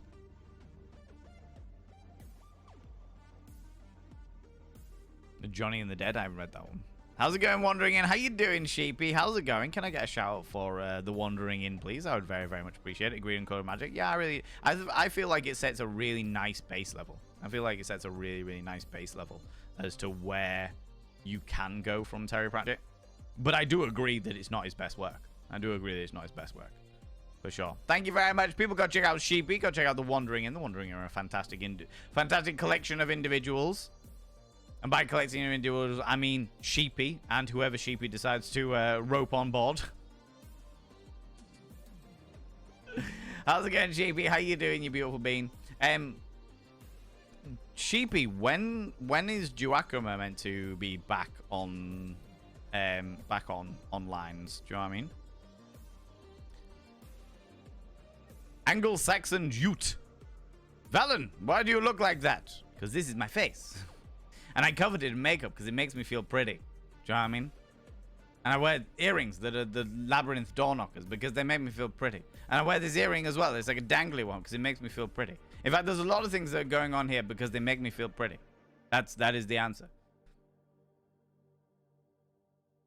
And I don't need anybody else's opinion on that. I feel pretty, and therefore I couldn't give a single tug of a dead dog's cock about what anyone else is thinking. Do you know what I mean? I just don't care. I'm good. You know? LeVar McCaffrey's books, Crystal Singer Trilogy was all my favorite times. Comfort reads. Oh, that's cool. I love that. Always recommend Pratchett to beginner readers with Going Postal. Nice ease in. I didn't enjoy Going Postal. I didn't enjoy it. I think it was all right. It was okay, but I wouldn't have said it was one of the best works for sure. Heartwarming fantasy. Do I like the BBC? Are you referring to the British Broadcasting System or Big Black Cock? I have to ask. Do you know what I mean? Depends on what you're after. You know? Love Dragon singing book, so much nostalgia. Heartwarming fantasy. Legend and Lattes by Travis Baldry. About an orc who wants to start having a coffee shop in town, having it. There is, oh my god, there is actually a trilogy, although it's like written all into one big book called Orcs, and it is about a band of orcs that actually was fucking amazing. That was a really good. Fuck, I forgot about that book. It's literally a fantasy novel written from the perspective of orcs. It was really good. I really enjoyed it. The latter, I don't know. Depends who the big black cock belongs to. Whether they're a nice person. Whether they'll treat me nice. And cuddle me a little bit. You know? Red Orcs, I really enjoyed it. I thought it was quite the unique thing for a group of orcs to see like they saw like a human baby and they were like, oh my god, these ugly fucking things. Why, they're disgusting. Take it back to one of its kind. And I was like, that's amazing. That's really fucking cool. Just to have orcs being like, oh my god, they're so pink and pudgy. They don't have any teeth and nothing. Oh, why would they even? Oh, it's gross. And I was like, that's amazing. That's fucking amazing. You know? But yeah, that was a great one. I enjoyed that one. I enjoyed that series. Which is abroad because everyone knows what they're getting from the title alone. That is fair. That is fair. If Valen says don't, listen to Valen. There's probably a good reason. But I'm also very much the kind of person that's to go on. I'm like, if I say don't do this, I'm like, there's a good reason why you shouldn't do this. But if you choose to do it, that's on you. That's on you. I'm all right. I'm not going to feel guilty about it. I'm not going to fret over the fact that you've done it. I'm just going to be like, all right, you will want. Behold the consequences of your own actions, you know. Well, you know. You know. YouTube is not suggesting anything to you later since you disabled viewing history tracking. That would do it. That would do it. I found a really interesting TikTok a while ago about somebody who had disabled access to all of their things. So they filmed something, and as soon as they filmed something, they would turn off any history tracking. They would turn off, they would never like anything. They would never comment on anything. And they turned off access to camera and microphone. So YouTube couldn't pick up the micro movements in somebody's face as to whether they're liking something or disliking something. And they were like, it started off with the stuff that I normally get on my FYP of like Labradors being stupid and stuff like that. Just like, all right, yeah, cool, whatever. But then they just start throwing real random shit because they weren't interacting with anything. They were on TikTok all the time, but they weren't interacting with anything. So TikTok didn't know what to show them. And I was like, this is fascinating and also terrifying. Terrifying that the app can actually do that. Can pick up micro movements in your face. Like, they don't record all that shit. Or they might do. I don't fucking know. But it's like you can pick up micro movements in your face to know whether you like something or don't like something. Pick up a little, like stuff like that, and they'll show you more of those things. That stuff, terrifying. But on the other side of things, hilarious. That you can really throw it like that, you know? You know? Currently collecting the Collector's Library hardback edition of the Discworld books because they're pretty. Entirely fair. However, what I have found, Relu, and this is a fucking problem with people that like books. I like books. I don't read them very often, but I like them. You have a finite period of time to buy an entire collection of books. If you do not buy it within that finite period of time, they change the covers. They change the format. They change the way that the book is fucking printed. Because it's cheaper. Because it's not getting the way it was. Because it's out of style. It's out of fashion. Whatever. I bought an entire collection of the Vampire the Masquerade. Like the Vampire the Masquerade series of books. And I bought like 5 of them, 5 of the vampire novels. Really enjoyed it. It was fucking great. It was wonderful. And then was like, oh, do you know what? I'd really love to get like this other one. Bought the Toreador one, which is like the first of the novels. Comes in a completely different format. Massive. Fucking weird. And just, no, it just doesn't fucking suit. It doesn't work with anything else. Doesn't work with anything else. Ah! Do you know what I mean? Do you know what I mean? Katana, how you doing? Do your earrings hurt? No. They're just like any other jewelry. If it hurts you, then you should probably take it out. You know what I mean? It's a fucking problem. It really is a fucking problem. It really is. And then you spend hours and hours and hours searching fucking eBay and shit for the specific brand of book that you're after. And in a good enough condition that you can actually put it with the rest of your collection. Oh, I get it. I get it, you know? On a scale of 1 to 10, how much can I trust you with your sex tips? That's entirely up to you, Kitana. That is entirely up to you. What I can tell you is I have been obsessed with sex since I have heard about it. Since I ever came across the concept. And I have done a shit ton, a cosmic fuck ton of actual research into different dynamics of sex, different elements of sex, different cultures and societies, different subcultures, different elements of the coital engagement section, different like religious studies based around sex, an understanding of that. A buttload, if you will. Exactly. I have done an absolute colossal fuck ton of sexual research. I have books and books and books and books and books. In fact, I do seminars on sex and sex education. So it's I'm happy to give the information. Then it's up to you whether you want to go with that. Do you know what I mean? What tips would you give to a girl who is about to have the first time with a guy? My first tip would be trust the guy. And then when I say trust the guy, I don't mean just give fucking free will to the guy. Just like, yeah, I trust you, it's fine. Make sure that if you're going to get with somebody, anybody for the first time, regardless of who they are, regardless of what gender they are, doesn't fucking matter. If you're going to have your first sexual experience with somebody, make sure it's with somebody that you trust implicitly. Make sure that they are prepared to take things really fucking slow. Make sure that you have an emotional connection with that person.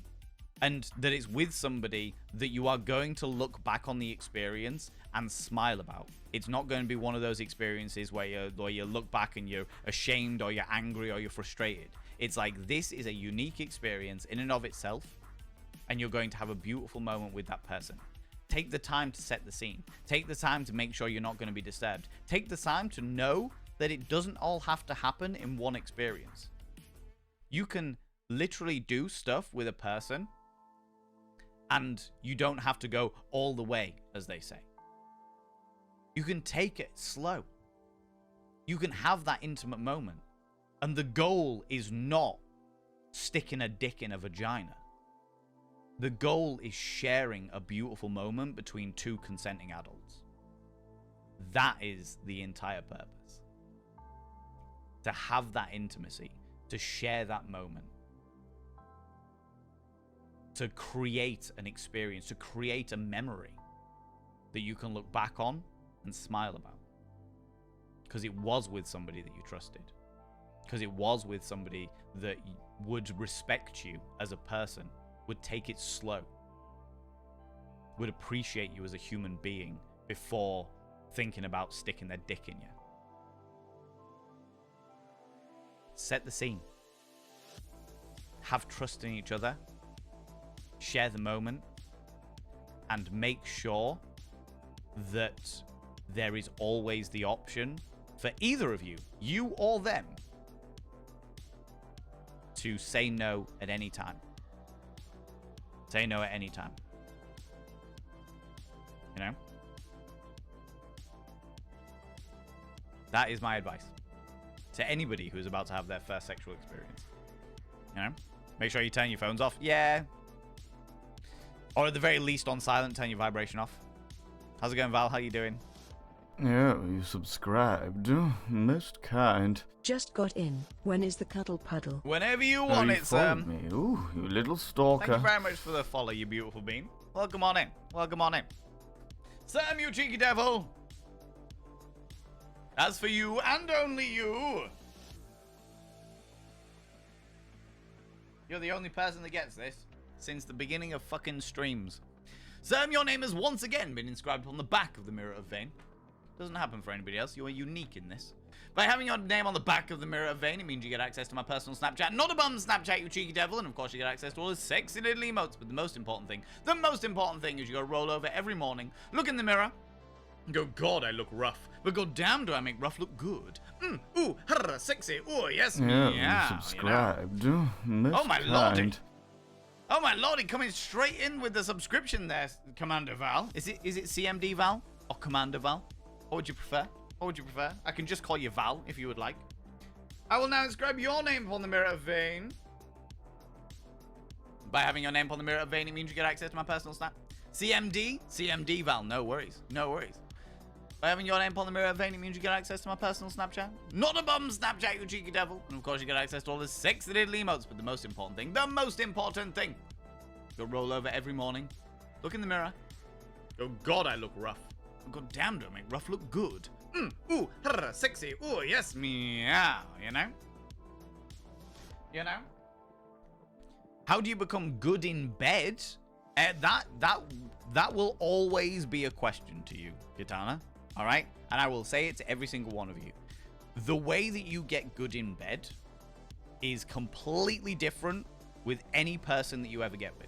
Whether this be the one person that you are with forever and ever, or whether you have various different partners over the next several years. Whatever it is, as long as it's between consenting adults, I'm not going to judge you for it. That's fine. Do you know what I mean? But, first of all, practice. Learning each other's bodies. Learning what makes somebody tick. Because at the end of the day, each person is going to be different. Each person's going to have different parts of their bodies that are sensitive. They're going to have different parts of their things that spark their emotions and their lusts and their joys. There's going to be so many different things that will work for them and that will work for you as well.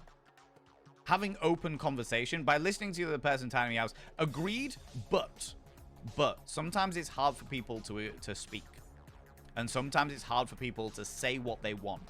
And sometimes it's hard for people to not only say what they want, but also like not feel self-conscious about doing it completely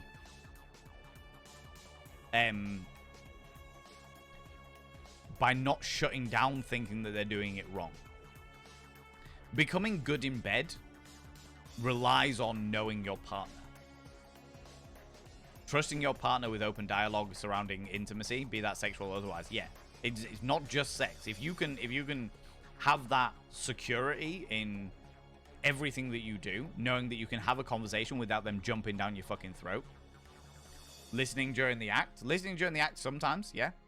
But like I said, there are definitely people out there that shut down when they get, like, because of previous experiences, because of past traumas and stuff like that. They shut down if somebody says that they're doing something wrong.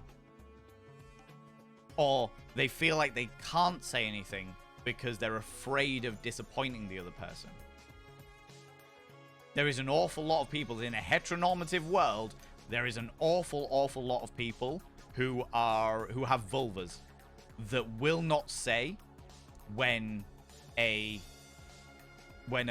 person going down on them is doing something wrong because they're afraid of like injuring their ego. They're afraid of offending them. And as a result, that causes problems. That dynamic causes problems. So that's the reason why trust is really important. The communication 100% is really, really important. But like you've got to also learn to go with the flow, and also not only just learn to go with the flow, but learn that you're not going to be perfect immediately, and being good in bed takes time.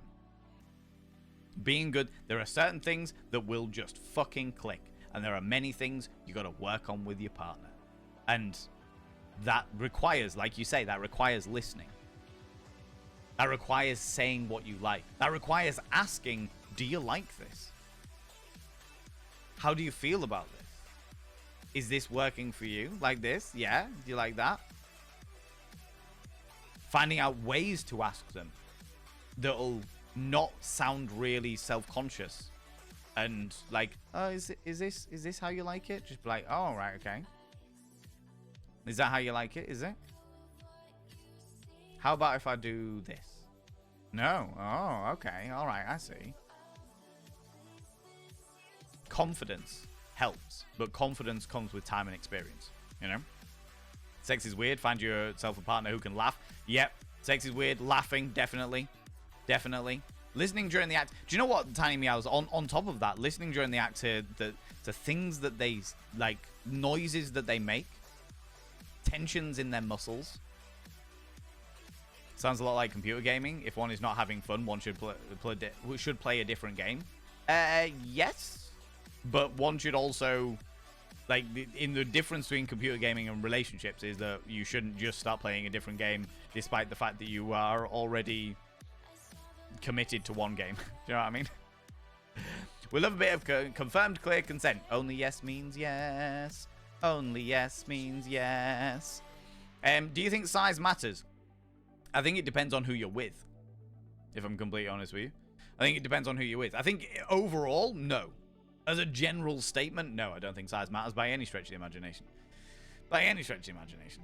I think that there will be, regardless of what your size is, in regards to, I'm guessing we're talking about penises here, in regards to, like, what your size is, there are always ways that you can create pleasure in another person. And to be honest with you, the chances of you do, regardless of the size of your penis, the chances of you being able to do it with your penis are very small.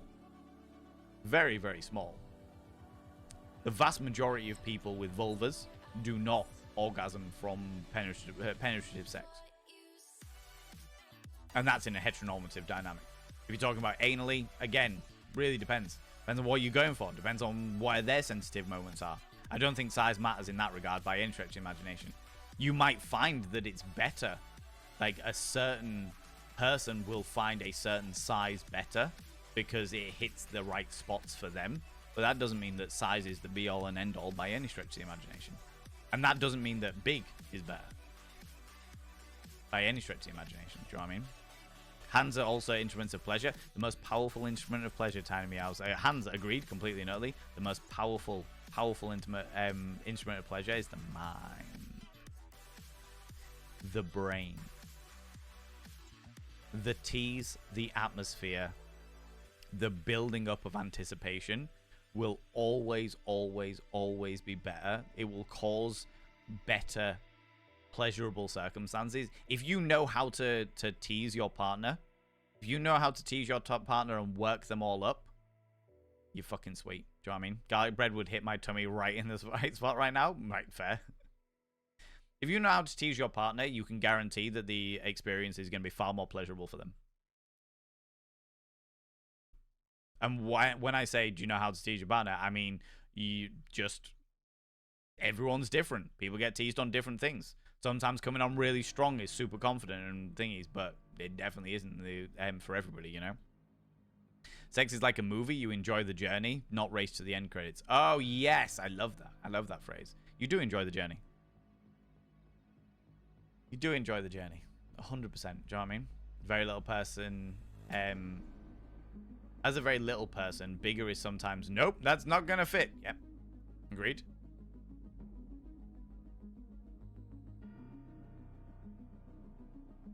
Agreed.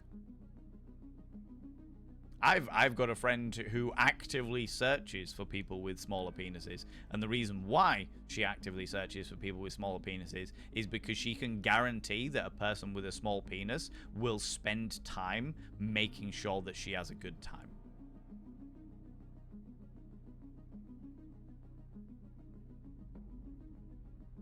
That is her whole dating thing. She's like, I am after people with small penises because if they've got a small cock, they will like do more stuff that is more likely to give me pleasure than anything else. Do you know what I mean? Bit of a harsh treatment statement. Oh yeah, 100%, 100%. But my point is that size, like in that regard, size doesn't really matter. Really doesn't matter. It's all down to the person. Like, realistically speaking, if you are looking for a lover, you should be asking questions like, how do they treat me? Do they treat me with respect? Do they treat me as a human being? How are they at winding me up? Because if they're good at winding you up, there's a good chance, not always 100% chance, but there is a good chance that they will be good in the bedroom. You know? How's it going, Danny? How you doing? Because if they've got an imagination that goes with it, then, you know. But let that be prefaced with the aspect that there are definitely people out there that are all bark and no bite. They will say all kinds of things in order to get you into a scenario and then just be shit in the bedroom. Do you know what I mean? Do you feel heard? Do you feel loved? Do you feel respected? All good questions, yeah. And you know what? I would even take loved out of that. I would even take loved out of that because there's a lot of people out there that don't look for love in sexual scenarios. They just want they want pleasure. Do you feel heard? Do you feel lusted after? Do you feel lust in and of yourself? Do you feel respected? Yeah, on board that. Do you know what I mean? On board that. Right, let me catch up a wee bit. How's it going, Coffee Talk? Long time no see. How you doing? How's it going?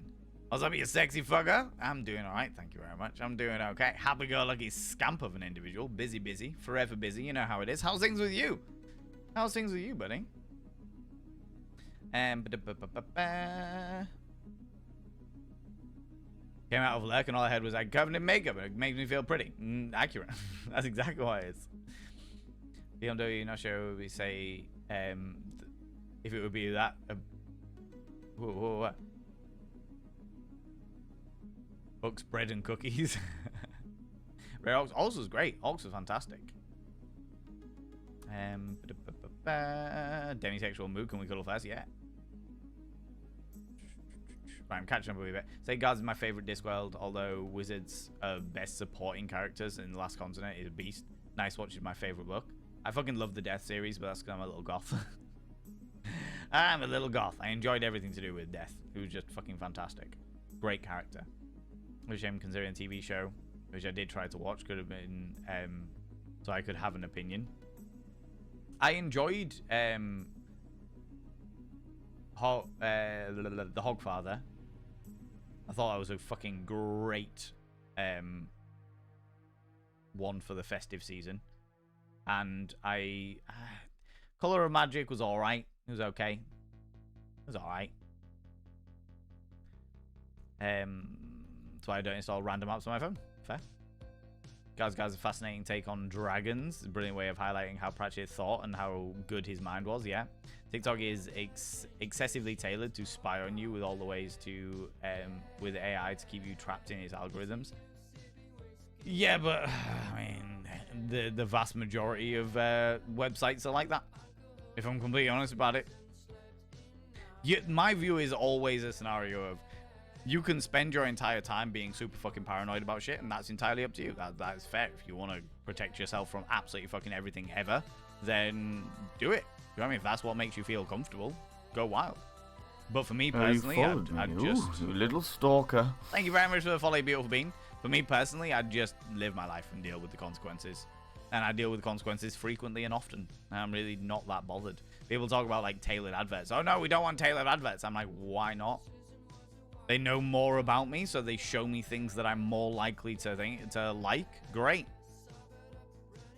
But then I also have the strong enough willpower to not just buy everything I fucking see. Subscribed. Most kind. You know? Coffee Talk! How's it going, Hermit in Space? Coffee Talk, thank you very much for giving that sub to Hermit in Space. I shall now inscribe your name upon the mirror of Vayne.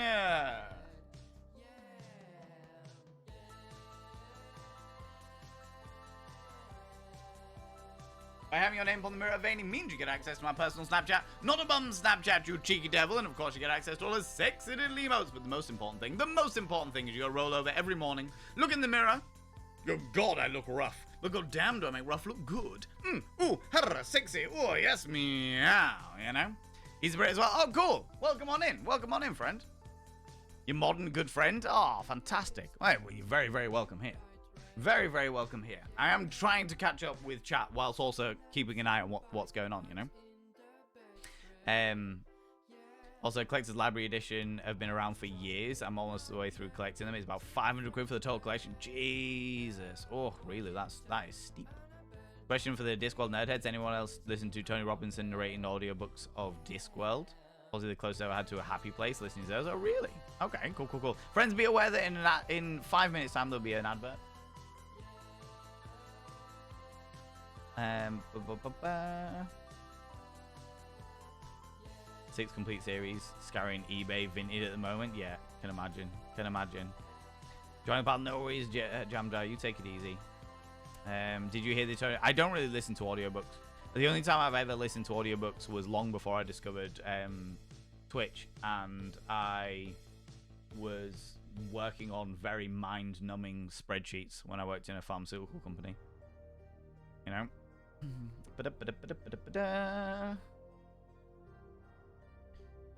Legit, you doing the sex ed without me?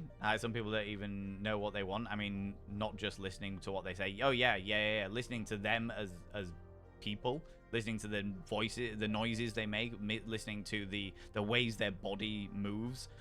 Body observation is a massive thing in sex. Massive thing. Not only in sex, but also in like BDSM scenarios and stuff like that. Knowing the other person well enough to see that body movements change, and just knowing to check in on them, being like, are you all right? Are you okay? Give me a number between 1 and 10 as to how you're doing. 10's absolutely fantastic. 1 is just about to call your safe word. That kind of thing. Very, very easy ways. And you can do that. The 1 and 10 thing is a really good way, by the way, to maintain dominance in a scene. If you turn around and be like, 10's really fucking good, 1's about to fucking call like the call your safe word, and you're a dominant person, you're flogging somebody or doing whatever, and you turn around to them and go number, and they give you a number, and you're like good or bad or okay, that's fine, whatever the fucking scenario is that you're playing in the dominant situation. You know your partner better than I do, you know. But say you can say number and you can immediately know where they are, and it kind of takes a little bit of the, I don't know, it keeps you in the frame of mind. Obviously, you can find your own ways of doing it, but if you're new to that side of things, or you're looking for different ways to spice it up and stuff like that, number is always a good one. Demanding a number, and they can immediately tell you exactly where they're at on a scale of 1 to 10 to tell you exactly like how close they are to like saying a safe word, and then you can adapt your play accordingly.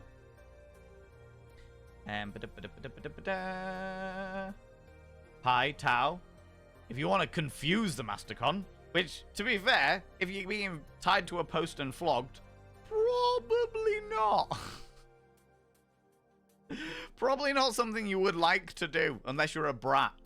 Unless you're a brat and you want to wind them up some more and get a thorough punishing, then yeah, fair enough, go out.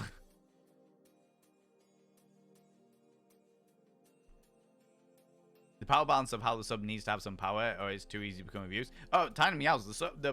In a BDSM scenario, the submissive should always have the power, and the power comes with a safe word. And do you know what, friends? Let's fucking do it. You should always have a safe word. Doesn't matter who you are. Doesn't matter how many fucking people you've been with. Doesn't matter how many times you've been in the scenario in the fucking BDSM world. Do you know what I mean? Doesn't matter how many times. Always have a safe word. And if you ever get with somebody and they go, I don't have a safe word, I don't agree with safe words, I don't want safe words, I don't use safe words, never, ever, ever, ever do a scene with them. Never do a fucking play with them. Don't do it. People without safe words are unsafe people. End of story.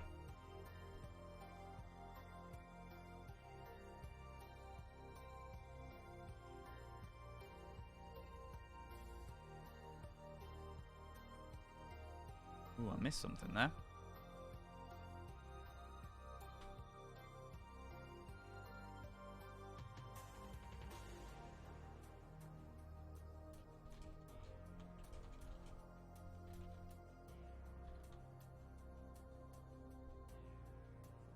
Cool. All right. Mods are filling me in. It's all good.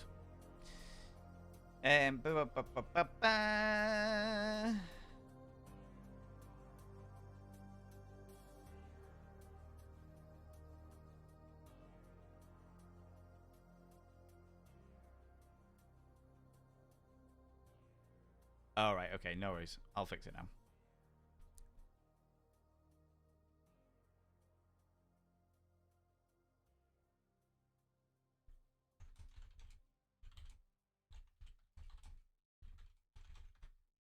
Oh.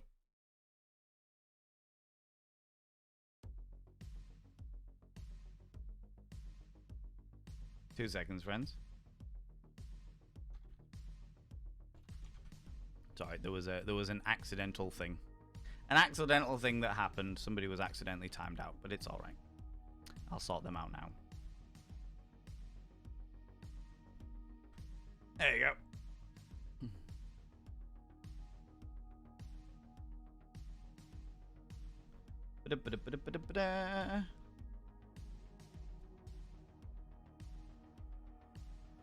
Right, where the fuck was I? There we go. Had my induction at college just went well. I'm glad to hear it, Danny. Really, really glad to hear it. I mean, 30 seconds to gym was certainly memorable. Oh my god. Do they come with a side of garlic bread? Garlic bread would always work. Also, how's it going, Mizuki? Can I get a shout out for Mizuki, please? A cheeky little shout out for the glorious Mizuki. Mizuki's a phenomenal, phenomenal human being. You should definitely go check out playing the Callisto Project, if I remember correctly. Was there, yeah, Callisto Project. Go check them out. Beautiful bean. Plays a lot of sci-fi horror games. Plays a lot of horror games in general, but also is one of the most wholesome individuals that you're ever going to fucking see. If you like horror games and you like wholesomeness, and you like absolute surreal chaos, check out Mizuki. Go do the thing.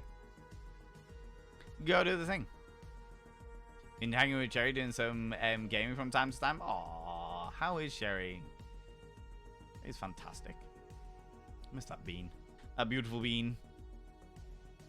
You know, tell me who... It's not good friend yet. Need lots of junk in our house. Oh yeah, I've got so much junk in my fucking house, Kino Wolfie, honestly. It's fucking wild. Circle of light brings being reflected in the mirror makes it look like Valen's being taken over by the Mysterons. Here was me thinking, Ben, here was me thinking that it was like I had some kind of halo, but no, being taken over by the Mysterons. God damn it. God damn it. Collection total of 500 total. Remember that for the 41 books, so it actually works out fairly reasonable. Oh, that's fair enough. That's not too bad. That's not too bad. Power balance of how subs need to have some power. Yeah, subs should always have all of the power because they always have the power to say the safe word. They always have all of the power to say the safe word whenever they need. Loud noises. Huh? What? Got your bed socks on? All right, okay.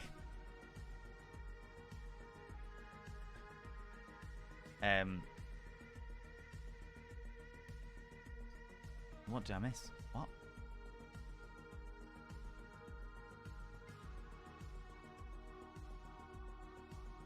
I'm confused, but okay.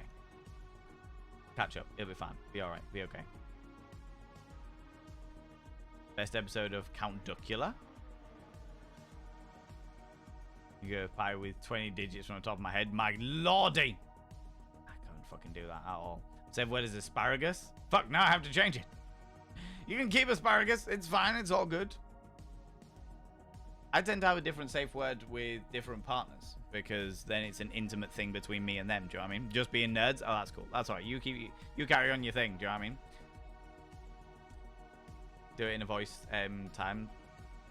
So you know it's actually from the top of my head instead of copy paste. Oh my lordy.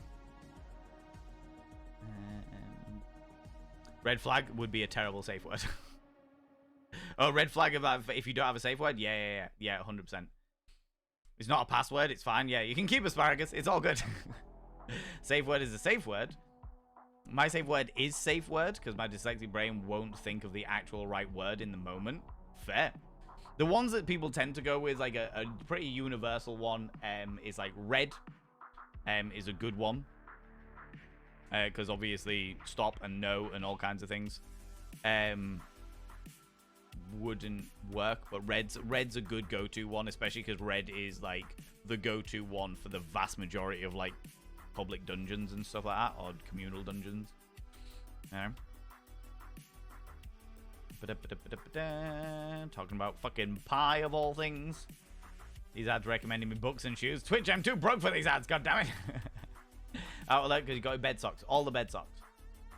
all the bed socks.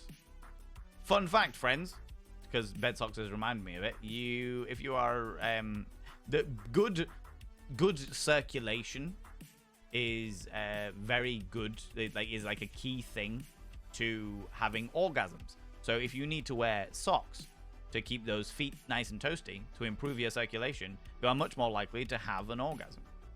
Just letting you know. Do I have a safe word yet? Need to think of one. Maybe just make it shenanigans. Shenanigans. Okay? So you've got you've got to be careful with stuff like shenanigans is the fact that it might take you out of the mood. I remember that one of the safe words that I used to have once upon a time back in the day was flibbicus, because I was like, flibbicus will immediately stop all things from happening because I will not be able to continue because it's such a preposterous word. And then had a situation with the word flibbicus and was just like, oh, now I can't continue. Now I can't continue because flibbicus is such a stupid word. You know what I mean?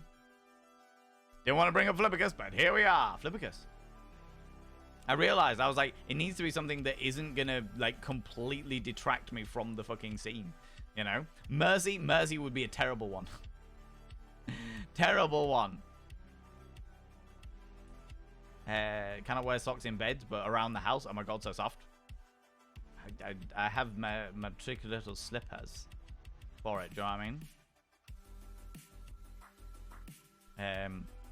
Motherfucker would be a great safe word. Motherfucker is the worst safe word. Anything that you would say in normal context when being spanked on the ass, like, oh, you motherfucker. Like, that would be terrible.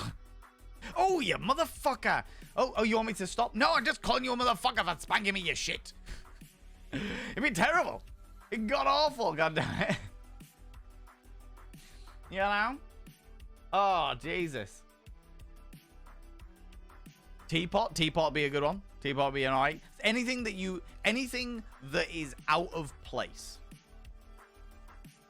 If it's out of place, then it would make an alright safe word. But like I said, it's got to be something that is not going to be in the thingy. So there's an animated novel series called Sunstone, and the safe word that they have is Sunstone. It's actually a great animated novel series. In fact, the person who created that was streaming on Twitch at one point, but they don't anymore. You know? Remember at the time I spammed the not safe for work with a few safe word guesses, and I guessed yours, Valen? Got a bit odd. Yeah, it was it was a bit peculiar. I was like, oh, there it is. There's that one. Sunstone is great. I thoroughly enjoyed it. I thoroughly enjoyed that. I've got like the first 5 animated novels. A bunch of non-verbal safe signs, but shenanigans just sounds fun. Non-verbal safe signs are always good as well, especially if you're using gags. Safe word has to be short enough to be able to say while slightly out of breath. Agreed. And like I said, non-verbal ones if you're gagged. Or like clicks, taps, flicks, taps, flicks.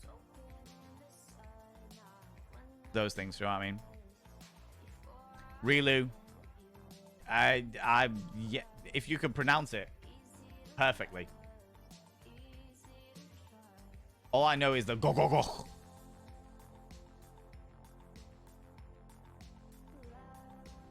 Socks in bed as a safe word. Socks in bed. Socks and sandals. Yeah. You know what I mean? Why did you stop? You called a safe word. No, I just called you a piece of shit. Exactly. Right? Sunstone was great. Your Sunstone.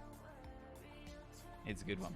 Like I said, the animator, the illustrator was on Twitch for a very, very long time. I don't think they're on Twitch anymore, but they were on Twitch for a very, very long time. It has to be said. Has to be shared. You know?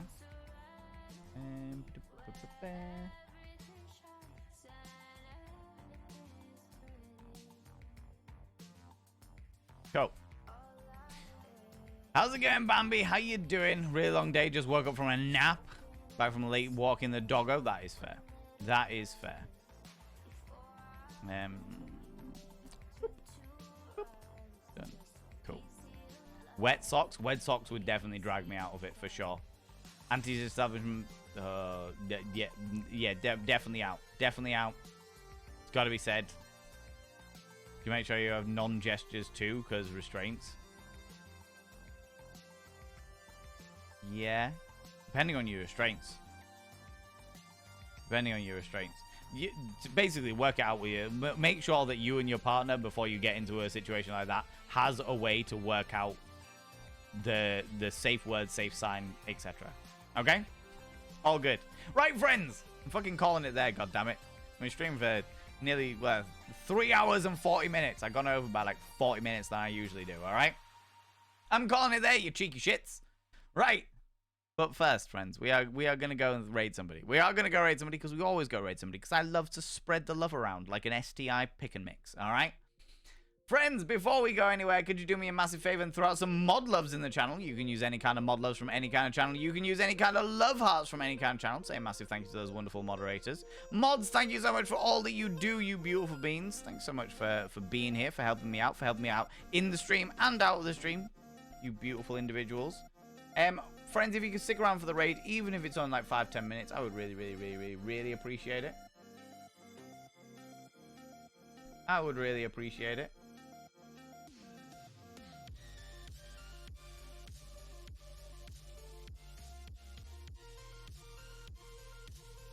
I know who we're gonna go raid.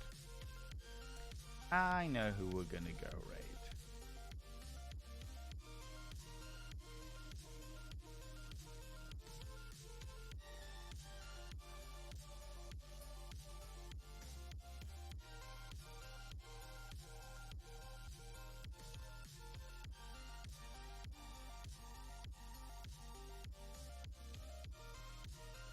Yeah, let's go raid this person. I was going to raid somebody else, but everybody's playing Baldur's Gate 3. And I know there's people here that don't want to get spoilers. So, we'll go raid this person. Let's go raid this person. Alright. Ooh, cheeky. There's all the things. God's kinky age. Sex location. Sounds terrifying. What? Age, sex, location. What? Van edging the convo. Right, what can I say? It's the only way to do it. Right. Okay, before I get distracted again. Friends, if you're a subscriber, please copy and paste this first raid message. If you are not a subscriber, please copy and paste this second raid message. That's the first bot of vanity raid message for subscribers. The second bot of vanity raid message for non-subscribers.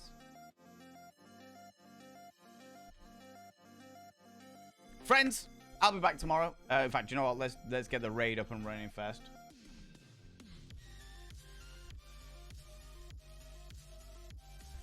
We're going to go raid the nice lady over there.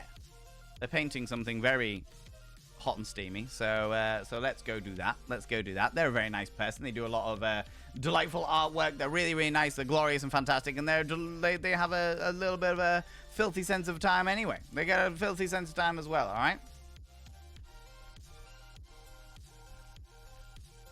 Friends, if you are not in the raid up here, please click on the link down here so we can all raid over together. We can all throw some love at this wonderful, wonderful individual. They are glorious. They are fantastic. We appreciate them very, very much.